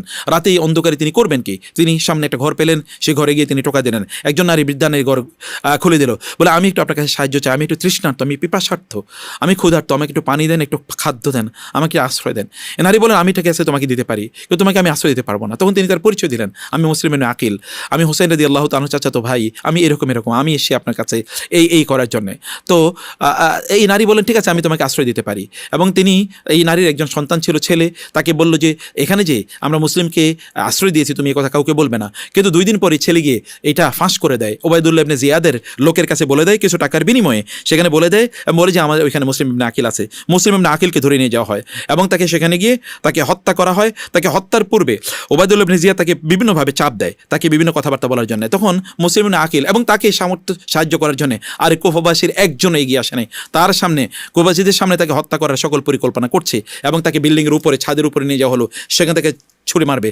তখন মুসলিম ইবনে আকিল তার যে গভর্নর মানে সেনাপতি ছিল, সেনাপতিকে ডেকে একটু শুধুমাত্র এটুকু বললো যে তুমি আমার পক্ষ থেকে কেবল একটা কাজ করো, আমাকে হত্যা করো, কোনো আপত্তি নাই, কিন্তু আমার পক্ষ থেকে হোসেন রাদিয়াল্লাহু তাআলার কাছে এই সংবাদটা পৌঁছে দাও, তিনি যেন কুফায় না আসেন, কুফাবাসীর কথা যেন তিনি বিশ্বাস না করেন। কুফাবাসীরা ধোঁকাবাজি করেছে, প্রতারণা করেছে, যেমনিভাবে তার বাবার সাথে করেছিল, অতএব তিনি যেন এখানে না আসেন। এ কথা বলেই যখন বলে তখন সেনাপতি বলে যে আচ্ছা ঠিক আছে পৌঁছে দেবো। কিন্তু এই কথা সত্যি করছে সে এখনও পৌঁছায় নাই। কিন্তু মুসলিম ইবনে আকিলকে ওইখানে ওই উপর থেকে তাকে বিল্ডিংয়ের উপর থেকে, ছাদ থেকে তাকে নিচে ফেলে দেওয়া হয় এবং তাকে এভাবে অমর্যাদা করে তাকে হত্যা করা হয়। যখন তাকে এভাবে হত্যা করা হচ্ছিল তখন তিনি তার মৃত্যুর প্রাক্কালে তিনি এই কথা বলছেন, আল্লাহুম্মা আহকুম বাইনানা ওয়া বাইনা কওমিনা গাররুনা ওয়া খাযালুনা, হে আল্লাহ তুমি এবং আমার এই যে কওম, এই যে কুফাবাসী, এদের মাঝে তুমি বিচার করো আল্লাহ। ওরা আমার সাথে প্রতারণা করেছে, আমাকে ধোঁকা দিয়েছে এবং আমাকে তার পরিত্যাগ করেছে, আমাকে তার অপমান করেছে। এটা ছিল তার তার সর্বশেষ কথা। তারা কিন্তু হানি ইবনে উরওয়া রাদিয়াল্লাহু তাআলা, হানি ইবনে উরওয়াকেও তারা হত্যা করেছিল। এইভাবে যখন ঘটনাটা এরকম এখানে ঘটছিল, ঠিক এর বিপরীতে ওই দিকে ঘটছিল যে হোসেন রাদিয়াল্লাহু তাআলা আনহু তখন অলরেডি জিলহজ মাস, এই যে জিলহজ মাস যেটা গেল, আমরা কিন্তু এখন আশুরা দিবসে আছি, জিলহজ মাসের অলরেডি তখন 8 তারিখ হোসেন রাদিয়াল্লাহু তাআলা তিনি মক্কা থেকে বের হচ্ছিলেন। তখন সিনিয়র সাহাবীরা তখন যারা ছিল তারা এগিয়ে আসলেন, দৌড়ে আসলেন এবং বললেন, হোসাইন আপনি যায়েন না, আপনি কুফাবাসীদের কথা বিশ্বাস করবেন না, আপনি সেখানে যাবেন না। এবং সেখানে অনেকেই আব্দুল ইবনে আব্বাস রাদিয়াল্লাহু তাআলা আনহু তিনি তখন মদিনায় ছিলেন, তিনি দৌড়ে আসলেন হোসাইন যাবে এই কথা শুনে, তিনি এসে তাকে নিষেধ করলেন। আব্দুল ইবনে ওমর রাদিয়াল্লাহু তাকে নিষেধ করলেন এবং জাবির ইবনে আব্দুল্লাহ বললেন, না এটা আপনাদের সাথে যায় না, আপনি যায়েন না, আপনি ওদের কথা বিশ্বাস করবেন না, আমরা আপনাকে বলছি আপনি যাবেন না। তিনি অনেকেই তাকে নিষেধ করেছিলেন, তাকে যাওয়ার জন্যে সেদিকে অনুমোদন দিতে চাননি। আব্দুল্লাহ ইবনে ওমর রাদিয়াল্লাহু এসে বলেন, একটা কথা বলি, কথা আমি আর কাউকে বলিনি। তাহলে কি? তাহলে যে একবার আপনার নানা আমাদেরকে বলেছিলেন যে তার মৃত্যুর সময় রাসূলুল্লাহ সাল্লাল্লাহু আলাইহি ওয়াসাল্লামের ইন্তেকালের সময় জিবরাইল ইসলাম তার কাছে আসলেন এবং এসে বললেন যে আল্লাহ তাআলা আপনাকে দুটো চয়েস দিয়েছেন, একটা হচ্ছে যে আপনি বেঁচে থাকবেন এবং আপনি রাজা হিসেবে বেঁচে থাকবেন, আর হচ্ছে আপনি আল্লাহর অনুগত বান্দা হিসেবে আল্লাহ সুবহানাহু ওয়া তাআলার কাছে আল্লাহর অনুগত কৃতদাসের মতো করে আপনি আল্লাহর কাছে পৌঁছে যাবেন। আপনি কোনটা করবেন? আপনি কি দুনিয়া নাকি আখিরাত? আপনি কোনটা চয়েস করবেন? তিনি আপনার নবী আখিরাত, আপনার নানা আখিরাত চয়েস করেছেন, আপনার সেই বংশের লোক, অথবা আপনি এই দুনিয়ার এই ক্যাচালকে, এই জঞ্জালকে আপনি প্রাধান্য দেন, এইদিকে আপনি চাইেন না। এই কথা তিনি বললেন যে আমি এই কথা আমি জেনেছি এবং আমি এই কথাটি আপনাকে খুবই বিনয়ের সাথে আমি এই কথাটা আপনাকে বলতে চাই, আপনি এটা করবেন না। যদিও হোসেন রাদিয়াল্লাহু তাআলা আব্দুল ইবনে ওমর রাদিয়াল্লাহু তাআলার চেয়ে বয়সে অনেক ছোট, কিন্তু তিনি তাকে সম্মান করতেন যেহেতু আহলে বাইত রাসূলুল্লাহ সাল্লাল্লাহু আলাইহি ওয়াসাল্লামের নাতি। অতএব এই কথা তিনি শুনলেন না, কারণ তিনি বলেছেন, তার প্রেমিস ছিল, তার যুক্তি ছিল, আমি তাদেরকে প্রতিশ্রুতি দিয়েছি আমি আসতেছি এবং মুসলিমান আকিল আমাকে বলেছে তারা আমার অপেক্ষায় আছে, অতএব আমি তাদের উদ্ধারে সেখানে যেতে হয়, আমি যে না যেতে পারি তার বিপদে পড়বে। তার কথা ঠিক ছিল, তার যুক্তি ছিল, তার ইজতিহাদে তিনি ঠিকই ছিলেন, তিনি গিয়েছিলেন, কিন্তু তারা তাকে বারণ করেছে, তারাও তাদের ইজতিহাদে ঠিক ছিলেন। যাই হোক, তিনি তার পরিবারের সদস্যদের সহ মোট 100 জনের বেশি লোক নিয়ে তিনি সেখানে সেই ইয়ের উদ্দেশ্যে তিনি রওনা দিলেন হচ্ছে সেই কুফার উদ্দেশ্যে। যখন তিনি কুফার কাছাকাছি কোনো একটা জায়গায় পৌঁছলেন, তখন সেখানে তাকে বাধা দেওয়ার জন্য প্রায় 4000 সৈন্য নিয়ে তাকে পাঠানো হলো। তিনি তার কাছে আসলেন, অর্থাৎ সেখানকার সেনাপতি, অন্য সেনাপতি সেখানে আসলেন এবং তাকে বাধা দেওয়ার জন্য, কিন্তু তিনি একটু কোমল হৃদয়ের অধিকারী ছিলেন। ওবায়দুল্লাহ বিন জিয়াদ বুঝলো যে তাকে দিয়ে কাজ হবে না। তখন সে ওমর ইবনে সাদ ইবনে আবি ওয়াক্কাস, ওই যে বিখ্যাত সাহাবী সাদ ইবনে আবি ওয়াক্কাস রাদিয়াল্লাহু তাআলা জলিলুল কদর, জান্নাতের সুসংবাদপ্রাপ্ত সাহাবী, তার ছেলে ওমর, তিনি তখন ছিলেন সেনাপতি, তাকে পাঠালো ওবায়দুল্লাহ ইবনে জিয়াদ, যেই কোনোভাবে হোক হোসেন রাদিয়াল্লাহু তাআলা তিনি যেন কুফায় জয়েন না করতে পারেন। হোসেন রাদিয়াল্লাহু তাআলা তিনি সেখানে যখন গেলেন, যাওয়ার পরে হোসেন রাদিয়াল্লাহুকে তারা সেখানে বাধা দেওয়ার চেষ্টা করলো। হোসেন রাদিয়াল্লাহু তাআলা তাদেরকে যখন এই জিনিসটা দেখতে পেলেন যে তারা বাধা দিচ্ছে, তখন হোসেন রাদিয়াল্লাহু তাআলা তাদেরকে বললেন যে তোমরা কেন আমাকে বাধা দিচ্ছ? এবং সেখানে পরিচিত অনেক মুখ ছিল যারা হোসেন রাদিয়াল্লাহু তাআলার কাছে চিঠি লিখেছেন অথবা সিল মোহরস এবং হোসেন রাদিয়াল্লাহুর সাথে দেখা করেছেন যে আপনি আসুন, আমরা আপনার জন্য প্রস্তুত। হোসেন রাদিয়াল্লাহু তাদেরকে বললেন, তোমরা না আমার সাথে সাক্ষাৎ করেছো, আমাকে বলেছো আমি আসার জন্য, তোমরাই না আমার কাছে চিঠি লিখেছো, তারপরে তোমরা আমার বিরোধিতা করার জন্য কেন এসছো? আমাকে চলে যাওয়ার জন্য কেন বলছো? আমাকে কেন এই কথা বলছে, সে কথা বলছে? তারা বলছেন যে আমরা তখন যা বলেছি তা ভুলে যান, আপনি বরং এখান থেকে চলে যান, আপনি এখানে একেবারেই থাকবেন না। আমরা একটা জিনিস একটু আপনাদেরকে দৃষ্টিতে আনতে চাই, যখন হোসেন রাদিয়াল্লাহু তাআলা মক্কা থেকে বের হচ্ছিলেন, তখন ইবনে আব্বাস রাদিয়াল্লাহু তাআলা, ইবনে ওমর রাদিয়াল্লাহু তাআলা আনহু, জাবির ইবনে আব্দুল্লাহ, এরা যখন তাকে নিষেধ করেছেন, আমরা কিন্তু তাকে রাফিজি শিয়া বলি না, আমরা বলছি না যে তার বিরোধিতা করেছেন, নো, আমরা কিন্তু এই কথা বলছি না। অতএব এখানে দেখতে হবে ইতিহাসের মানদণ্ড, আমাদের সালাফরা সাহাবায়ে কেরাম রাদিয়াল্লাহু তাআলা আনহুম তারা জিনিসটাকে তারা কীভাবে দেখেছেন, এই জিনিসটা আমাদেরকে এভাবে বুঝতে হবে। অতএব হোসেন রাদিয়াল্লাহু তাআলা সেখানে গেলেন, তিনি যখন দেখলেন যে এরা তাকে বাধা দিচ্ছে, তখন তিনি সেখানে তাদের কাছে এই সংবাদ পাঠালেন যে হে কুফাবাসী, আমি কাছাকাছি চলে এসেছি, তোমরা প্রস্তুত হও, তোমরা আমাকে সাহায্য করার জন্য প্রস্তুত হও। কিন্তু যখনই তিনি সেখানে গেলেন, যাওয়ার পরে দেখা গেল যে ওইখানে যাওয়ার পরে তিনি ওইখানে আটকে গেলেন, তারা তাকে আর সামনে যেতে দিল না, তারা সামনে এগুতে দিল না, বরং তার কাছে তারা এই সংবাদ নিয়ে আসলো যে ওবায়দুল্লাহ বিন জিয়াদ, ওই যে ওমর ইবনে সাদ বিন আবি ওয়াক্কাসকে পাঠালেন যেন তাকে বন্দী করে নিয়ে যাওয়া হয় ওবায়দুল্লাহ বিন জিয়াদের কাছে এবং তার কাছে আত্মসমর্পণ করার জন্য। ওবায়দুল্লাহ বিন জিয়াদ সেখানে আসলেন, ওবায়দুল্লাহ বিন জিয়াদের লোক সেখানে আসলো। হোসেন ইবনে আলী রাদিয়াল্লাহু তাআলা আনহুকে বলা হলো যে আপনি মক্কায় ফিরে যান, মক্কায় ফিরে যান, কুফায় আপনি পাও বাড়াবেন না, এখানে আপনার আসার কোনো সুযোগ নেই, বরং আপনার চাচাতো ভাই এখানে শহীদ হয়েছে, আপনি সেখানে যাবেন না, এটা হতেই পারে না।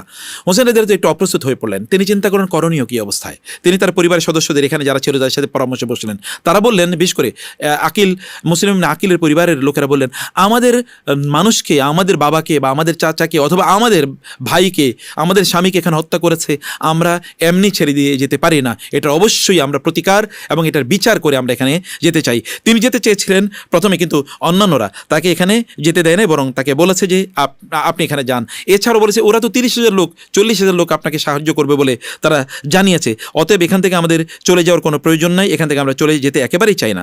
এই অবস্থায় ইবনে জিয়াদ তখন ওই যে মানে ওমর ইবনে সাদ বিন আবি ওয়াক্কাসকে পাঠালেন 4,000 সৈন্য নিয়ে যেন এখানে তাকে বাধা দেয়। তিনি এই যে আমরা কারবালার যে কথাটি বলছি ঠিক এইরকম একটা জায়গা, এই জায়গায় এসে মহররমের 3 তারিখ, আমরা কিন্তু যে তিনি ওইখানে মানে হজের ঠিক আগের দিন, আমরা বলেছি 8 তারিখে, জিল হজ মাসের 8 তারিখে, যেটাকে ইয়ামুত তারিবিয়া বলে, সেদিন তিনি মক্কা থেকে বের হয়েছেন। সেই সময় অন্যরা তাকে বলেছেন এই কথাও যে আগামীকাল হজে আপনি যায়েন না, আগামীকাল হজে আপনি যায়েন না। কিন্তু হোসেন রাদিয়াল্লাহু তাআলা তিনি তার কমিটমেন্ট, কারণ মোমেনরা, তিনি বলেছেন মোমেনরা তাদের ওয়াদাকে রক্ষা করে, আমি আমাদের ওয়াদাকে ভঙ্গ করতে পারবো না। ওয়াদাকে সামনে রেখে তিনি এগিয়ে আসলেন। অলরেডি এটা মুহররম মাসের 3 তারিখ। এর আগে কিন্তু হুর বিন ইয়াজিদের কথা আমরা বলছি। হুর বিন ইয়াজিদ সেখানে এসেছিল আরও 4,000 সৈন্য নিয়ে। হুর বিন ইয়াজিদ যখন এসেছিলেন এবং দেখলেন হোসেন রাদিয়াল্লাহু তাআলা আনহু এখানে, তিনি মূলত যুদ্ধ করার জন্য আসেননি, বরং তিনি এখানে একটা নিরেট ওদের দাওয়াতে তিনি এসেন। তখন তিনি তাকে অনুরোধ করেন আপনি চলে যান, কিন্তু অন্যরা পরামর্শ দিয়েছে, এই কারণে তিনি আর যেতে চাননি। এবং হুর বিন ইয়াজিদ হোসেন রাদিয়াল্লাহু তাআলার বিরুদ্ধে যুদ্ধ করতে চাননি। তার অন্তরে, রাসূলুল্লাহ সাল্লাল্লাহু আলাইহি ওয়াসাল্লামের নাতি, তার অন্তরে এটা কোনোভাবেই করে না, সায় দেয় না যে রাসূলের নাতির বিরুদ্ধে তিনি যুদ্ধ করবেন। এই দিকে এই অবস্থা চলছিল। ওইদিকে আপনার ওবায়দুল্লাহ ইবনে জিয়াদ আরও একজন খুবই শক্তিশালী সেনাপতিকে এবার পাঠিয়েছে, যে ওমর ইবনে সাদ বিন আবি ওয়াক্কাসের কথা বলেছি, তিনি সেখানে আসলেন এবং তিনি সেখানে এসে বললেন যে হোসেন রাদিয়াল্লাহু তাআলা লক্ষ্য করে যে আপনি ওবায়দুল্লাহ ইবনে জিয়াদের কাছে আত্মসমর্পণ, এমন কথা একটা, আপনি ওবায়দুল্লাহ ইবনে জিয়াদের সাথে আত্মসমর্পণ করুন। তিনি দেখলেন যে অবস্থা বেগতিক, তখন তিনি বললেন, সেনাপতিকে ডেকে বলেন, আমি তোমার কাছে 3টি প্রস্তাব করছি। এর মধ্যে একটি প্রস্তাব হচ্ছে যে তুমি আমাকে মক্কায় ফিরে যেতে দাও, তুমি আমাকে মক্কায় ফিরে যেতে দাও। আর 2 নম্বর হচ্ছে, অথবা তুমি আমাকে ইয়াজিদের কাছে সিরিয়াতে দামেশকে তুমি পাঠিয়ে দাও, আমি তার সাথে কথা বলবো। অথবা 3 নম্বর হচ্ছে, তুমি আমাকে সীমান্তে কোন একটা এরিয়া পাঠিয়ে দাও যেখানে মুসলমানদের সাথে অন্য কারো যুদ্ধ হচ্ছে, আমি সেখানে যাব এবং সেখানে আমি তাদের বিরুদ্ধে যুদ্ধ করব। মানে ওমর ইবনে সাদ তাকে জিজ্ঞেস করেন, আপনি এখানে কেন আসলেন? তাকে দূত পাঠিয়ে তাকে জিজ্ঞেস করলেন, আপনি কেন এসেছেন, আপনি মক্কা ছাড়লেন কেন? তিনি বলেন, আমি কুফাবাসীদের নিমন্ত্রণ এখানে এসেছি, শত শত চিঠি এখনও আমার কাছে আছে, তোমরা দেখো আমার চিঠি, আমি তো নিজের ইচ্ছে আসিনি, এরা উমাইয়াদের শাসন চায়নি, এরা আমার কাছে বায়াত করতে চেয়েছে, আমি কেবল এদের কথা রক্ষা করার জন্য, এদের সাথে আমার কমিটমেন্ট রক্ষা করার জন্য আমি এসেছি, আমি তো অন্য কোনো উদ্দেশ্যে আসিনি, তোমরা দেখো, তোমরা জিজ্ঞেস করো, তোমরা দেখো। এই কথা যখন শুনেছেন ওমর বিন সাদ বিন আবি ওয়াক্কাস রাদিয়াল্লাহু তাআলা আনহু এর ছেলে ওমর, তিনি যখন এই কথা শুনলেন তখন তিনি তার মনটা একটু নরম হয়ে গেল। তিনি কোনোভাবেই হোসেনের বিরুদ্ধে তিনি দাঁড়াতে চাইলেন। এর মধ্যে ওবায়দুল্লাহ ইবনে জিয়াদ সিদ্ধান্ত দিলেন যে না, অবশ্যই তার বিরুদ্ধে যুদ্ধ করতে হবে। এখন এই যুদ্ধ, তিনি বুঝতে পেরেছেন যে এটা ওমর দিয়ে এই যুদ্ধ হবে না, সেই কারণে তিনি তখন তার সেই সময়ের সবচেয়ে একেবারে নিষ্ঠুর এবং বিশ্বস্ত একজন অনুচর, তার নাম ছিল শিমার ইবনে জিল জাওশান, তাকে পাঠালো ওবায়দুল্লাহ ইবনে জিয়াদ যে কোনোভাবে হোক, হয় হোসাইনকে আত্মসমর্পণে বাধ্য করবে অথবা হোসাইনকে হত্যা করা হবে। সেখানে গিয়ে সে আঘাত করলো হোসেন রাদিয়াল্লাহু তাআলা এর পরিবারের প্রতি। সেখানে তখন যে ওমর ইবনে সাদ বিন আবি ওয়াক্কাস তার অন্তর কেঁপে উঠল। তিনি তখন সামনে গিয়ে দাঁড়ালেন, না, রাসূলের দৌহিত্রীর শরীরে আঘাত পড়ার পূর্বে আমার শরীরে আঘাত পড়ুক। এর মধ্যে যে হুর বিন ইয়াজিদ, সে 50 জন নিয়ে, তিনি 50 জন নিয়ে হোসেন রাদিয়াল্লাহু তাআলার পক্ষে চলে আসলেন। না, আমি তোমাদের পক্ষে থাকবো না, আমি তোমাদের যুদ্ধে অংশগ্রহণ করতে পারবো না, আমি রাসূল সাল্লাল্লাহু আলাইহি ওয়াসাল্লামের নাতির বিরুদ্ধে আমি যুদ্ধ করতে পারবো না। এই অবস্থায় এভাবেই 10 তারিখ চলে আসলো এবং হুর বিন ইয়াজিদ অথবা ওই যে আমরা ওমর ইবনে সাদ বিন আবি ওয়াক্কাসের কথা বলছি, তাদের সামনেই এইভাবে হত্যা করা হলো কাকে? হোসেন রাদিয়াল্লাহু তাআলা আনহুকে। এবং হত্যা করলো যার নাম আমরা ইতিহাস জানি, শিমার জিল জাওশান। সে তাকে হত্যা করলো এবং তার এই কর্তৃত্ব মস্তক নিয়ে যখন ওবায়দুল্লাহ ইবনে জিয়াদের কাছে নিয়ে যায়, ওবায়দুল্লাহ ইবনে জিয়াদ যখন সেটা দেখে, এবং ওবায়দুল্লাহ ইবনে জিয়াদ তার হাতের লাঠি দিয়ে রাসূলুল্লাহ সাল্লাল্লাহু আলাইহি ওয়াসাল্লামের এই নাতির তার মাথাটাকে এভাবে আঘাত করছিল এবং কটু কথা বলছিল। সেখানে আনাস ইবনে মালিক রাদিয়াল্লাহু তাআলা সেখানে উপস্থিত ছিলেন এবং তিনি ছিলেন বিখ্যাত সাহাবী আনাস ইবনে মালিক রাদিয়াল্লাহু তাআলা। তিনি তখন বৃদ্ধ হয়ে গিয়েছিলেন, তিনি দৃশ্য তিনি সহ্য করতে পারছিলেন না এবং তিনি বলছিলেন, ইরফা কাদিবাকা ফাকাদ রাআইতু রাসূলুল্লাহ সাল্লাল্লাহু আলাইহি ওয়াসাল্লাম ইয়াকবিরু মা বাইনা হাদাইনি শাফাতাইন। তুমি তোমার লাঠি উঠাও, আমি দেখেছি আল্লাহ রাসূল সাল্লাল্লাহু আলাইহি ওয়াসাল্লামকে এই 2 ঠোঁটের মধ্যখানে চুমু দিতে, অতএব তুমি তোমার লাঠি উঠাও। এই কথা বলে তিনি তার উপর লানতের কথা বলছিলেন ওবায়দুল্লাহ ইবনে জিয়াদের কাছে। হোসেন রাদিয়াল্লাহু তাআলা আনহু তার কর্তৃত্ব মস্তক সেখানে এভাবে নিয়ে যাওয়া হয় এবং সেটি পরবর্তীতে বলা হয় যে সেটি দামেশকে সেটি পাঠিয়ে দেওয়া হয়েছে, অথবা আরও বিভিন্ন ধরনের বর্ণনা এখানে আছে। আমরা সেই বর্ণনার দিকে একেবারে যাচ্ছি না প্রিয় ভাইয়েরা, সম্মানিত বোনেরা। এখানে আহলে বাইতের 15 জন পুরুষ সদস্য তারা শাহাদাত বরণ করেন এবং সেখানে নিরাপদে ছিলেন।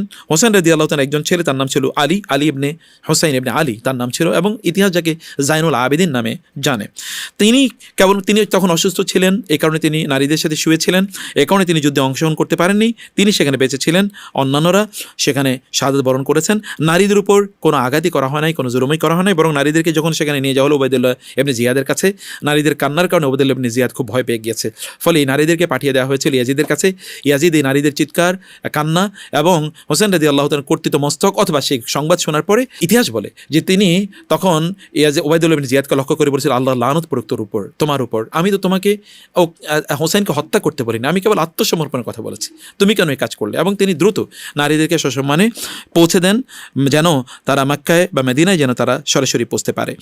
এই যে মানে হত্যার যে ঘটনাটি, এই ঘটনাটির মধ্যে আমরা এতক্ষণ পর্যন্ত যে আলোচনাটি করলাম, এই আলোচনাটি একেবারে ইতিহাসের একটা নির্মোহ আলোচনা। এর মধ্যে কিছু সামান্যতম কোনো অতিরঞ্জন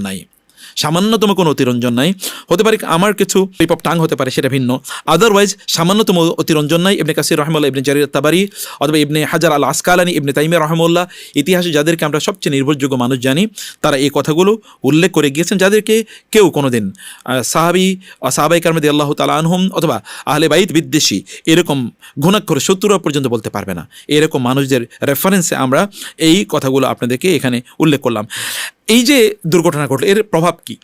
আমি আগেই বলেছি, এর 1 নম্বর প্রভাব যেটা হচ্ছে যে হোসেন রাদিয়াল্লাহু তাআলার ইন্তেকালে, তার শাহাদাতের ঠিক 4 বছর পর এর একটা বড় প্রভাব ঘটে, যেটাকে আজকের যুগে আমরা মানে হিজরি 65 সালে যেটাকে আমরা আজকে শিয়াত ওয়ালি, এই যে শিয়া নামে যেই বিষয়টি আমরা দেখতে পাই, এটার মূলত উৎপত্তি হয়ে সেই সময় থেকে। অর্থাৎ এই যে কুফাবাসীরা হোসেন রাদিয়াল্লাহু তাআলার সাথে তারা যেই গাদ্দারি করলো, তারা যে তার ডাকে সাড়া দিল না এবং তার পাশে যে তারা দাঁড়ালো না, তাকে নির্মমভাবে হত্যা করা হলো উবাইদুল্লাহ ইবনে জিয়াদের বিরুদ্ধে, যে তারা সে তখন আর বিদ্রোহ করলো না, এই যে তারা অন্যায়টি করেছে, এই কারণে তারা 65 সালের মুহররম মাসের 10 তারিখে তারা একদল লোক তারা তাদের নিজেদেরকে আত-তাওয়াবুন অর্থাৎ অনুতপ্ত বা অনুতাপকারী এরকম বলে তারা বের হয়ে গেল এবং তারা প্রতিজ্ঞা নিল তারা কারবালার যুদ্ধের তারা অবশ্যই প্রতিশোধ নেবে। এই কারণে তারা কারবালার যুদ্ধের এই প্রতিশোধ নেওয়ার জন্যে তারা উবাইদুল্লাহ ইবনে জিয়াদকে হত্যা করবে ইত্যাদি তারা পরিকল্পনা করলো। তারা উবাইদুল্লাহ ইবনে জিয়াদকে তারা হত্যা করেছে। হত্যা করার জন্য তারা সিরিয়ার দিকে যখন যাচ্ছিল, কারবালার এই প্রান্তটা যখন তারা অতিক্রম করছিল, তখন সেখানেই কারবালা ওই যে হোসেন রাদিয়াল্লাহু তাআলার যে কবর সেখানে আছে, তার দেহ মোবারক যেখানে দাফন করা হয়েছে, সেখানে তারা একটা পুরো রাত তারা সেখানে মানে কাটিয়ে দিল, তাদের বুক চাপড়াতে জামা কাপড় ছিঁড়তে বিলাপ করতে এভাবে তারা করে দিল। এবং তারা এরপরে আর ওই দিকে এগিয়ে গেলই না, তারা আর দিকে গেলই না, দামেস্কের দিকে তারা এগিয়ে গেলই না যুদ্ধ করার জন্য।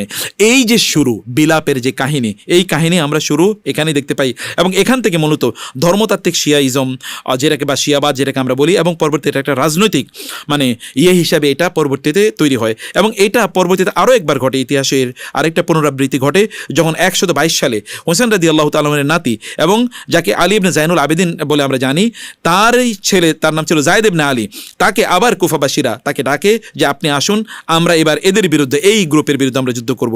তিনি মদিনা থেকে কুফার উদ্দেশ্যে আবার যাত্রা শুরু করেন। কুফাবাসীরা সেখানে যখন তিনি যান, তাকে তারা পরীক্ষা করে, আপনি আমাদেরকে বলুন আপনি সত্যিকার অর্থে আহলে বাইতের সদস্য কিনা। আপনি তাহলে আবু বকরকে গালি দিতে হবে, ওমর রাদিয়াল্লাহু তাআলাকে গালি দিতে হবে। এতদিন পর্যন্ত এর মধ্যে কিন্তু অলরেডি শিয়াবাদের বিস্তার ঘটে এবং এখানে বিভিন্নভাবে বিকৃতি তৈরি হতে থাকে। যেটা একটা নিষ্পাপ, যদি আত-তাওয়াবুন থেকে আমরা বলি, সেটা কারবালার ময়দানে গিয়ে সেটা কি ঘটে আমরা সেখান থেকে দেখেছি। এবং এরপরে 122 হিজরি সনে এসে এটা কি দাঁড়ায় সেটা আমরা বলছি যে সেখানে তাদেরকে গালি দিতে হবে। যখন তিনি তাদেরকে গালি দিতে করলেন, অস্বীকার করলেন, তিনি বলেন রাহিমাহুমুল্লাহ, আল্লাহ তাদের উপর রহম করুন, মা সামিতু আহাদাম মিন আহলি বাইতি তাবাররা মিনহুমা ওয়ালা ইয়াকুলু ফীহিমা ইল্লা খায়রান। আমার পরিবারের সদস্যদের কাউকে আমরা বলতে শুনি নাই যে তারা ওমর এবং আবু বকর রাদিয়াল্লাহু তাআলার সাথে সম্পর্ক ছিন্ন করেছেন, এবং তাদের ব্যাপারে খারাপ কোনো কথা বলতে কাউকে শুনিনি। তোমরা এগুলো কি বলছো? এগুলো যখন আমি কিভাবে তাকে এই গালি দেই, এই যে তিনি যে এদেরকে করেছেন, তাদেরকে প্রত্যাখ্যান করেছেন, এই প্রত্যাখ্যানের পরেই তারা বলে তুমি তো দেখি অনেক বড় তাইলে মানে শিয়া বিরোধী অথবা আলী বিরোধী, তুমি তো দেখি আলীর অনেক বড় বিরোধী, অতএব তোমাকে আমরা প্রত্যাখ্যান করলাম, তোমার হাতে আমরা বায়াত করলাম না এবং তোমার সাথে আমরা চলবো না। এই থেকে জায়েদিয়া শিয়া নামে যে নতুন আরেকটা শিয়াবাদের যে একটা গ্রুপ তৈরি হয়েছে এবং এরা ইয়েমেনের বিভিন্ন অঞ্চলে যারা বসবাস করে, এরা সুন্নিদের অনেকটাই কাছাকাছি, আমরা আলোচনাটি একেবারে শেষ করে দেই। আব্দুল্লাহ ইবনে ওমর রাদিয়াল্লাহু তাআলা, আব্দুল্লাহ ইবনে আব্বাস রাদিয়াল্লাহু তাআলা, সহিহ বুখারীতে হাদিসটি বর্ণিত আছে, তিনি একবার বসেছিলেন, আব্দুল্লাহ ইবনে ওমর রাদিয়াল্লাহু তাআলা আনহু তিনি একবার বসেছিলেন এবং এই সময় অথবা আব্দুল্লাহ ইবনে আব্বাস রাদিয়াল্লাহু তাআলা, দুজনের ব্যাপারে ঘটনাটি আমি দেখতে পাই দুই আলোচনায় এসে। তো তিনি একবার বসেছিলেন মসজিদে, তো একদল লোক তারা আসলো, মানে আব্দুল্লাহ ইবনে আব্বাস রাদিয়াল্লাহু তাআলা আনহু তার একদল লোক তার কাছে এসে থেকে কুফা থেকে, এবং এসে বলছেন যে মশা মারা বা মশার রক্ত এটা পবিত্র কিনা, মশা মারা অথবা মশার রক্ত এটা পবিত্র কিনা। এখন এটা শোনার পর অথবা কেউ যদি মশা মারে তাহলে তার জন্যে কোনো দম বা ফিদিয়া দিতে হবে কিনা, মশার রক্ত যদি কাপড়ে লাগে তাহলে সেটা দিয়ে নামাজ পড়া যাবে কিনা, অথবা কোনো একজন ব্যক্তি যদি এহরাম অবস্থায় থাকে তাহলে মশা যদি মারে তার জন্য দম দিতে হবে কিনা, এরকম একটা অবস্থা। আব্দুল্লাহ ইবনে আব্বাস রাদিয়াল্লাহু তাআলা বললেন তোমরা কারা? বলে আমরা ইরাকের কুফা থেকে এসেছি। তখন তিনি হেসে দিলেন এবং বললেন উনজুর ইলা হাদা, এই লোকের দিকে তাকাও, ইয়াসআলুনি আন দামিল বাউদ, তারা আমাকে জিজ্ঞেস করছেন মশার রক্ত নিয়ে, মশা যদি মারি তাহলে এহরাম অবস্থায় তাহলে দম দিতে হবে কিনা। ওয়াকাদ কাতালু ইবনা রাসূলিল্লাহ সাল্লাল্লাহু আলাইহি ওয়াসাল্লাম, ওরাই আল্লাহ রাসূলের নাতিকে হত্যা করেছে। তাহলে বুঝাই যাচ্ছে সাহাবায়ে কেরামদের কাছে স্পষ্ট ছিল এরা কারা হত্যা করেছে, লোকগুলো তারা কারা ছিল।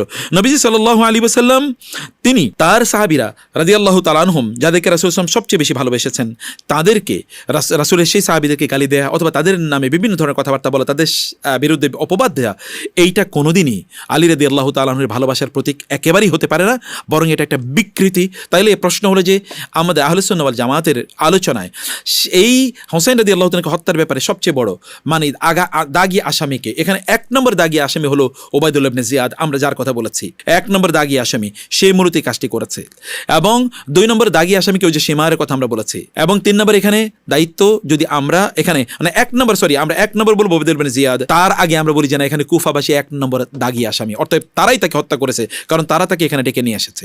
অতএব তারা যদি দাঁড়িয়ে যেত ওবায়দুল্লাহ ইবনে জিয়াদের পক্ষে কিছুই করা সম্ভব ছিল না, 17 জন লোক কি করতে পারতো, অথবা তারপরে যদি সে এখানে শাসন, তখন তো কোনো পুলিশ বাহিনী মিলিটারি বাহিনী এরকম কোনো কিছু ছিল না, তাহলে কিছুই করতে পারতো না। যদিও পরবর্তীতে ওই যে ওমর ইবনে সাদ ইবনে আবি ওয়াক্কাসের 4000 সৈন্য এসে তার সাথে জয়েন করেছে রিইনফোর্সমেন্টে, কিন্তু 4000কে এই বিশাল বড় বাহিনীর বিরুদ্ধে কিছুই করতে পারতো না, তাহলে তারা দাঁড়ায়নি। 2 নম্বর ওবায়দুল্লাহ ইবনে জিয়াদ, এবং 3 নম্বর ওই হুর ইবনে মানে ওই যে সীমার জুলজাওশান, এবং চতুর্থত আমরা সেখানে বলতে পারি ইয়াজিদ। কেন আমরা ইয়াজিদের আলোচনা আনছি এখানে? কারণ ইতিহাস সাক্ষী দেয় যে ইয়াজিদ তিনি তো এই ওবায়দুল্লাহ ইবনে জিয়াদ অথবা ওই যে আমরা এখানে ওই যে সীমার, তাদের কারো বিরুদ্ধে তো তিনি কোনো শাস্তিমূলক কোনো ব্যবস্থা নেন নাই, এই যে অন্যায় করেছে এর কোনো শাস্তিমূলক ব্যবস্থা তিনি নেন নাই তিনি। অতএব এরা যদি সত্যি করতে তিনি যে মনে করতেন এরা অন্যায় করেছে, তার পারপাস সার্ভ করে নাই, তাহলে যদি তিনি তাদেরকে শাস্তি দেন, কিন্তু ইতিহাসের কোথাও এরকম কোনো শাস্তির কোনো আলোচনা নেই, কিন্তু শাস্তি আছে। এই ওবায়দুল্লাহ ইবনে জিয়াদকে হত্যা করা হয়েছে এবং তার পরবর্তী তার অপোনেন্টটাকে হত্যা করেছে, হত্যা করে যেমনিভাবে সে ওই যে মুসলিম ইবনে আকিল অথবা হোসেন রাদিয়াল্লাহু তাআলার লাশকে এইভাবে ঝুলিয়ে রেখেছিল, তার কর্তৃত্ব মস্তককে, তার কর্তৃত্ব মস্তক এরকম ঝুলিয়ে রাখা হয়েছিল, এবং কুফাবাসীদের সামনে দিয়ে একটা সাপ সেখানে বের হয়ে এসে ওই তার মাথা মানে যেভাবে ঝুলিয়ে রাখা হয়েছিল গাছের সাথে, ওইখানে তার মস্তকের তার নাকের ভিতর দিয়ে তার খুলির মধ্যে তার মস্তিষ্কে ঢুকেছে এবং অন্য নাক দিয়ে বের হয়ে গিয়েছে, এবং ওইটা ওইখানে এরকম কয়েকবার করছিল, খেলা করছিল, এটা মানুষের চোখের সামনে ঘটেছে। আল্লাহ তাআলা তাকে এভাবে লাঞ্ছিত এবং অপমানিত করেছেন। প্রিয় ভাইয়েরা এবং সম্মানিত বোনেরা, আহলে সুন্নাহ ওয়াল জামাতের বক্তব্য এটাই। ইবনে তাইমিয়া রাহিমাহুল্লাহকে প্রশ্ন করা হয়েছিল যে মুআবিয়া রাদিয়াল্লাহু তাআলা আনহু এর ব্যাপারে আপনার বক্তব্য মানে ইয়ের ব্যাপারে মানে ইয়াজিদের ব্যাপারে এবং হোসেন রাদিয়াল্লাহু তাআলা কারবালায় এই শাহাদাত বরণের ব্যাপারে আপনার বক্তব্য কি? তখন তিনি অসাধারণ একটি কথা তিনি বলেছেন যে আমরা এখানে যে কথাটি বলি, আমাদের অবস্থান হলো দুই চরমপন্থার মধ্যখানে। এক চরমপন্থা হচ্ছে রাফিজিরা, যারা রাসূল ইসলামের সাহাবায়ে কেরামদেরকে গালিগালাজ করেন এবং তারা কেন হোসাইনকে তারা সাহায্য করলো না এই কারণে গালিগালাজ করেন, কিন্তু ওরা কুফাবাসী, ওরাই সবচেয়ে বড় ক্রিমিনাল। আরেকদল রাফিজি আরেকজন নাসিবি। এই নাসিবিদেরকেও আমরা দেখি তারাও প্রান্তিকতা আছে এবং ওরাও চরমপন্থী, কারণ তারা যারা ইয়েকে হত্যা করেছে হোসেন রাদিয়াল্লাহু তাআলা আনহুকে, মানে তাদেরকে তারা গ্লোরিফাই করে, অথবা কারবালার যারা এই দুর্ঘটনা ঘটেছে তাদেরকে কোনোভাবে অথবা এই দিনটাকে তারা কোনোভাবে গ্লোরিফাই করে। এই দুইটা পক্ষকেই আমরা চরমভাবে প্রত্যাখ্যান করি, বরং ইসলামের অবস্থান হলো দুটো মধ্যখানে। বরং এখানে হোসেন রাদিয়াল্লাহু তিনি সর্বশ্রেষ্ঠ শহীদদের মধ্যে একজন তিনি, এবং যারা এই কাজটি করেছে তারা ইতিহাসের সবচেয়ে বড় ঘাতক। আর এই জায়গায় সবচেয়ে বড় অপরাধী হচ্ছে এই দুটো গ্রুপ, নাসিবি এবং রাফিজি। তাদের ব্যাপারে তিনি স্পষ্ট করে কথা বলেছেন। এর মধ্যে ইবনে তাইমিয়া রাহিমাহুল্লাহ তার আরেকটি কথা আছে। তিনি বলেছেন ইয়াজিদ হোসেনকে হত্যা করার সরাসরি নির্দেশ দেয়নি, তিনি এতে আনন্দ প্রকাশ করেন, তিনি দুঃখ প্রকাশ করেছিলেন, তবু তিনি হোসেনকে সাহায্য করেন নাই, হোসেনের হত্যাকারীদের কোনো শাস্তিও প্রদান করেননি। এটাই হচ্ছে ঐতিহাসিক প্রকৃত সত্য। এটি ইবনে তাইমিয়া রাহিমাহুল্লাহ এর কথা। ইমাম আহমদ বিন হাম্বলকে যখন প্রশ্ন করা হলো, তার ছেলে আব্দুল্লাহ তাকে প্রশ্ন করে, হে বাবা, আমরা কি ইয়াজিদকে ভালোবাসবো? আমাদের আকীদায় কি ইয়াজিদের ভালোবাসার কোনো স্থান আছে? ইমাম আহমদ বিন হাম্বল রাহিমাহুল্লাহ তখন বলেন, হ্যাঁ, আমার সন্তান যার অন্তরে সামান্যতম ঈমান আছে সে কি কোনোদিন ইয়াজিদকে ভালোবাসতে পারে? তখন আব্দুল্লাহ তাকে ঘুরিয়ে আরেকটি প্রশ্ন করলেন, তাহলে কি আমরা তাকে লানত বা অভিশাপ দেব? ইমাম আহমদ বিন হাম্বল বলেন, তুমি কি তোমার পিতাকে নির্দিষ্ট করে কোনো ব্যক্তিকে কখনো লানত করতে দেখেছো? অতএব আমাদের সন্দেহ নাই। প্রিয় ভাইয়েরা এবং বোনেরা, আমরা কেবল এই কথাই বলতে চাই, আমরা হোসেন রাদিয়াল্লাহুকে প্রচণ্ড ভালোবাসি এবং আল্লাহ তাআলা তাকে শাহাদাতের মর্যাদা প্রদান করেছেন। নবী সাল্লাল্লাহু আলাইহি ওয়াসাল্লাম, এটি একটি হাদিসে এসেছে, নবী সাল্লাল্লাহু আলাইহি ওয়াসাল্লাম, এটা হাদিসের সনদগতভাবে হাদিসটি সহিহ, নবী সাল্লাল্লাহু আলাইহি ওয়াসাল্লাম একবার তিনি রাতের বেলা তিনি কেঁদে উঠলেন এবং সেখানে আয়েশা রাদিয়াল্লাহু তাআলা আনহা অথবা হাফসা রাদিয়াল্লাহু তাআলা আনহা কোনো একজন তাকে বললেন যে, ইয়া রাসূল কেন কাঁদছেন? তিনি বললেন, জিবরিল আমার কাছে এসেছেন এবং আমাকে কারবালার ওই জায়গার কথা বলে একটা জায়গার মাটি দেখিয়ে বললেন, আমার নাতি হোসাইনকে সেখানে হত্যা করা হবে। আমাকে সেখানকার মাটি দেখানো হয়েছে, এ কারণে আমি এটা দেখে কাঁদছি। রাসূলুল্লাহ সাল্লাল্লাহু আলাইহি ওয়াসাল্লাম অনেক আগে বলে গিয়েছেন, ডেস্টিনি ইজ ডিফাইন্ড, ভাগ্যকে তা নির্ধারণ হয়ে গিয়েছে। অতএব এর উপর ভিত্তি করে ইতিহাসে যে সিজম, এই সিজমটি ভয়াবহ। আমি সবচেয়ে সর্বশেষ যে কথাটি বলতে চাই, মুসলিম উম্মাহ তো দুভাগে বিভক্ত হয়ে গেছে। এই ভাগের চেয়ে আমার কাছে সবচেয়ে কষ্টের জায়গা কোনটা জানেন? তাহলে যে মুসলিম উম্মাহ ইন্টেলেকচুয়ালি দুটো ভাগে বিভক্ত হয়ে গেছে। আজকে যে আমরা পলিটিক্যাল এবং ইন্টেলেকচুয়াল গ্রুপের মধ্যে যে বিভক্তি আমরা দেখতে পাই, এই বিভক্তি মূলত শুরু হয়েছে এখানে। হোসেন রাদিয়াল্লাহু তাআলা তিনি কেবলমাত্র একজন যোদ্ধাই ছিলেন না, একজন মুজাহিদই ছিলেন না, তিনি ছিলেন তৎকালীন সময়ের একজন বড় বিজ্ঞ আলেম এবং আল্লামা। এবং তার সময় সেখানে সবচেয়ে বড় আলেমরা যারা ছিলেন, তারা যখন দেখেছেন নৃশংসভাবে এইভাবে আল্লাহ রাসূলের দহিত্রকে হত্যা করেছে এবং যারা রাষ্ট্র পরিচালনা করে সেই পলিটিক্যাল পাওয়ারের অথরিটিতে যারা আছে তাদের নৃশংসতা যখন তারা দেখেছেন, তখন তারা সেখান থেকে তাদের নিজেকে গুটিয়ে নেন। এবং ইমাম মালিক রাহিমাহুল্লাহ যখন তাকে বলা হলো, তখনকার গভর্নর বলে যে গভর্নর হাতে বায়াত নিতে হবে, গভর্নর হাতে যারা বায়াত না নেবে তাদের বউ তালাক হয়ে যাবে। আবার গভর্নর হাতে বায়াত নিয়ে গভর্নরের বিরোধিতা যারা করবে অথবা খলিফার হাতে বায়াত নিয়ে খলিফার যারা বিরোধিতা করবে তাদের বউ তালাক হয়ে যাবে। ইমাম মালিক রাহিমাহুল্লাহ বলেন, অসম্ভব, এটা হতেই পারে না। আন্ডার ডিউরেস, বাধ্য করে কাউকে, মানে তাহতাল ইকরা, কাউকে কারো বউ তালাক দেওয়া যায় না, এটা হতেই পারে না। এবং তাকে তখন অত্যাচার করে, তার পা প্যারালাইজ, তার একটা হাত প্যারালাইজ করে। আব্দুল হামিদ আবু সুলাইমান তিনি তার crisis in the Muslim mind, এখানে তিনি বিস্তারিত আলোচনা করেছেন। এবং আমরা পূর্বে জানি কিভাবে ইমাম আবু হানিফা রাহিমাহুল্লাহ তাকে মানে এই যে পলিটিক্যাল যেই মানে পাওয়ারে যারা আছে তাদের সাথে দূরত্ব রক্ষা করার কারণে কীভাবে তাকে অত্যাচার করে, তাকে বিষ পান করে হত্যা করা হয়েছে। ইমাম আহমদ ইবনে হাম্বলকে কীভাবে মানে মেরে মেরে তাকে প্যারালাইজ করে ফেলা হয়েছে, এবং ইমাম শাফি রহমুল্লাহকে কীভাবে অত্যাচার করা হয়েছিল। আমরা দেখি যে ইমাম বুখারী রহমুল্লাহর মতো মানুষকে তার এলাকায় তিনি থাকতে পারেন নাই। ইমাম ইবনে তাইমিয়া রহমুল্লাহকে কীভাবে অত্যাচার করেছে আমরা দেখেছি যুগ যুগ ধরে। এই যে উম্মার শ্রেষ্ঠতম সন্তানরা তারা রাষ্ট্র পরিচালনার এই দায়িত্ব থেকে যে তারা তাদের নিজেকে দূরে রেখে দিয়েছিল, এই যে তারা এই কাজগুলোতে তারা যায় না, অথচ নবী সাল্লাল্লাহু আলাইহি ওয়াসাল্লাম তিনি রাষ্ট্র পরিচালনা করেছেন, আবু বকর করেছেন, ওসমান করেছেন, আলী করেছেন এবং ওমর রাদিয়াল্লাহু আনহু করেছেন। শ্রেষ্ঠতম উম্মার শ্রেষ্ঠতম সন্তানরা দাউদ আলাইহিস সালাম করেছেন এবং সুলাইমান আলাইহিস সালাম করেছেন, ইউসুফ আলাইহিস সালাম করেছেন। এটা তো ইন্টেলেকচুয়াল কমিউনিটির কাজ। রাষ্ট্র যদি তারাই, রাষ্ট্র পরিচালনা যদি তাদের সেখানে অংশগ্রহণ না থাকে, তাদের যদি সেখানে ইনফ্লুয়েন্স না থাকে, তাহলে তো রাষ্ট্র বিপদে যাবেই, তাহলে তো দুর্বৃত্তদের হাতে রাষ্ট্র চলে যাবে। এই যে একটা বড় ক্ষত হয়েছে, এই ক্ষত তো মূলত এখান থেকে তৈরি হয়েছে। আমি মনে করি এটা উম্মার উপর সবচেয়ে বড় প্রভাব। এবং তারপরে তো আমরা এই যে আজকে আমরা যে আজকে থিওলজিক্যাল যে সিজম দেখতে পাই এবং তার উপর ভিত্তি করে যে আমরা উম্মার যে বিভক্তি দেখতে পাই, এগুলো তো সেখান থেকে এসছে। আমি এই কথা কেবল সবাইকে অনুরোধ করবো যে উম্মার ক্ষত আর যেন আমরা না বাড়াই, আমরা যেন উম্মার ক্ষত না বাড়িয়ে আমরা যেন খুব পজিটিভ রেসপেক্টফুল কথা যেন আমরা বলি, এবং আমরা সত্যি করতে আল্লাহকে সাক্ষী রেখে আমরা বলি আমরা রাসূলের দহিত্রকে প্রচণ্ড ভালোবাসি, এবং যারা তাকে হত্যা করেছে তাদেরকে আমরা ঘৃণা করি, এবং যারা এই কাজ করেছে আল্লাহ সুবহানাহু ওয়া তাআলা তাদের যথাযথ পুরস্কার আল্লাহ তাআলা তাদেরকে প্রদান করুন। এবং আল্লাহ সুবহানাহু ওয়া তাআলা তো এমনি হোসেন রাদিয়াল্লাহু তাআলা আনহুকে জান্নাতের যুবকদের সর্দার এবং নেতা বানিয়েছেন, আল্লাহ তাআলা তার মর্যাদা আরও বাড়িয়ে দিন, এবং আল্লাহ তাআলা উম্মার যে ক্ষত তৈরি হচ্ছে এই ক্ষত আল্লাহ তাআলা দূর করে দিন। আবার উম্মার যারা রাজনীতি এবং যারা দিন পরিচালনা করবে, দিন এবং দুনিয়া এই দুটো যেন একই মানে চিন্তা চেতনার লোকের অধীনে যেন আসে, তারাই যেন যারা উম্মাকে ভালোবাসে, আল্লাহকে ভালোবাসে, আল্লাহ দিনকে ভালোবাসে, তারাই যেন এই কাজগুলো আঞ্জাম দিতে পারে, অথবা এরকম লোকগুলোই যেন সেখানে যেতে পারে, অথবা যারা যায় তারা যেন এরকম মানুষ হয়ে যায়।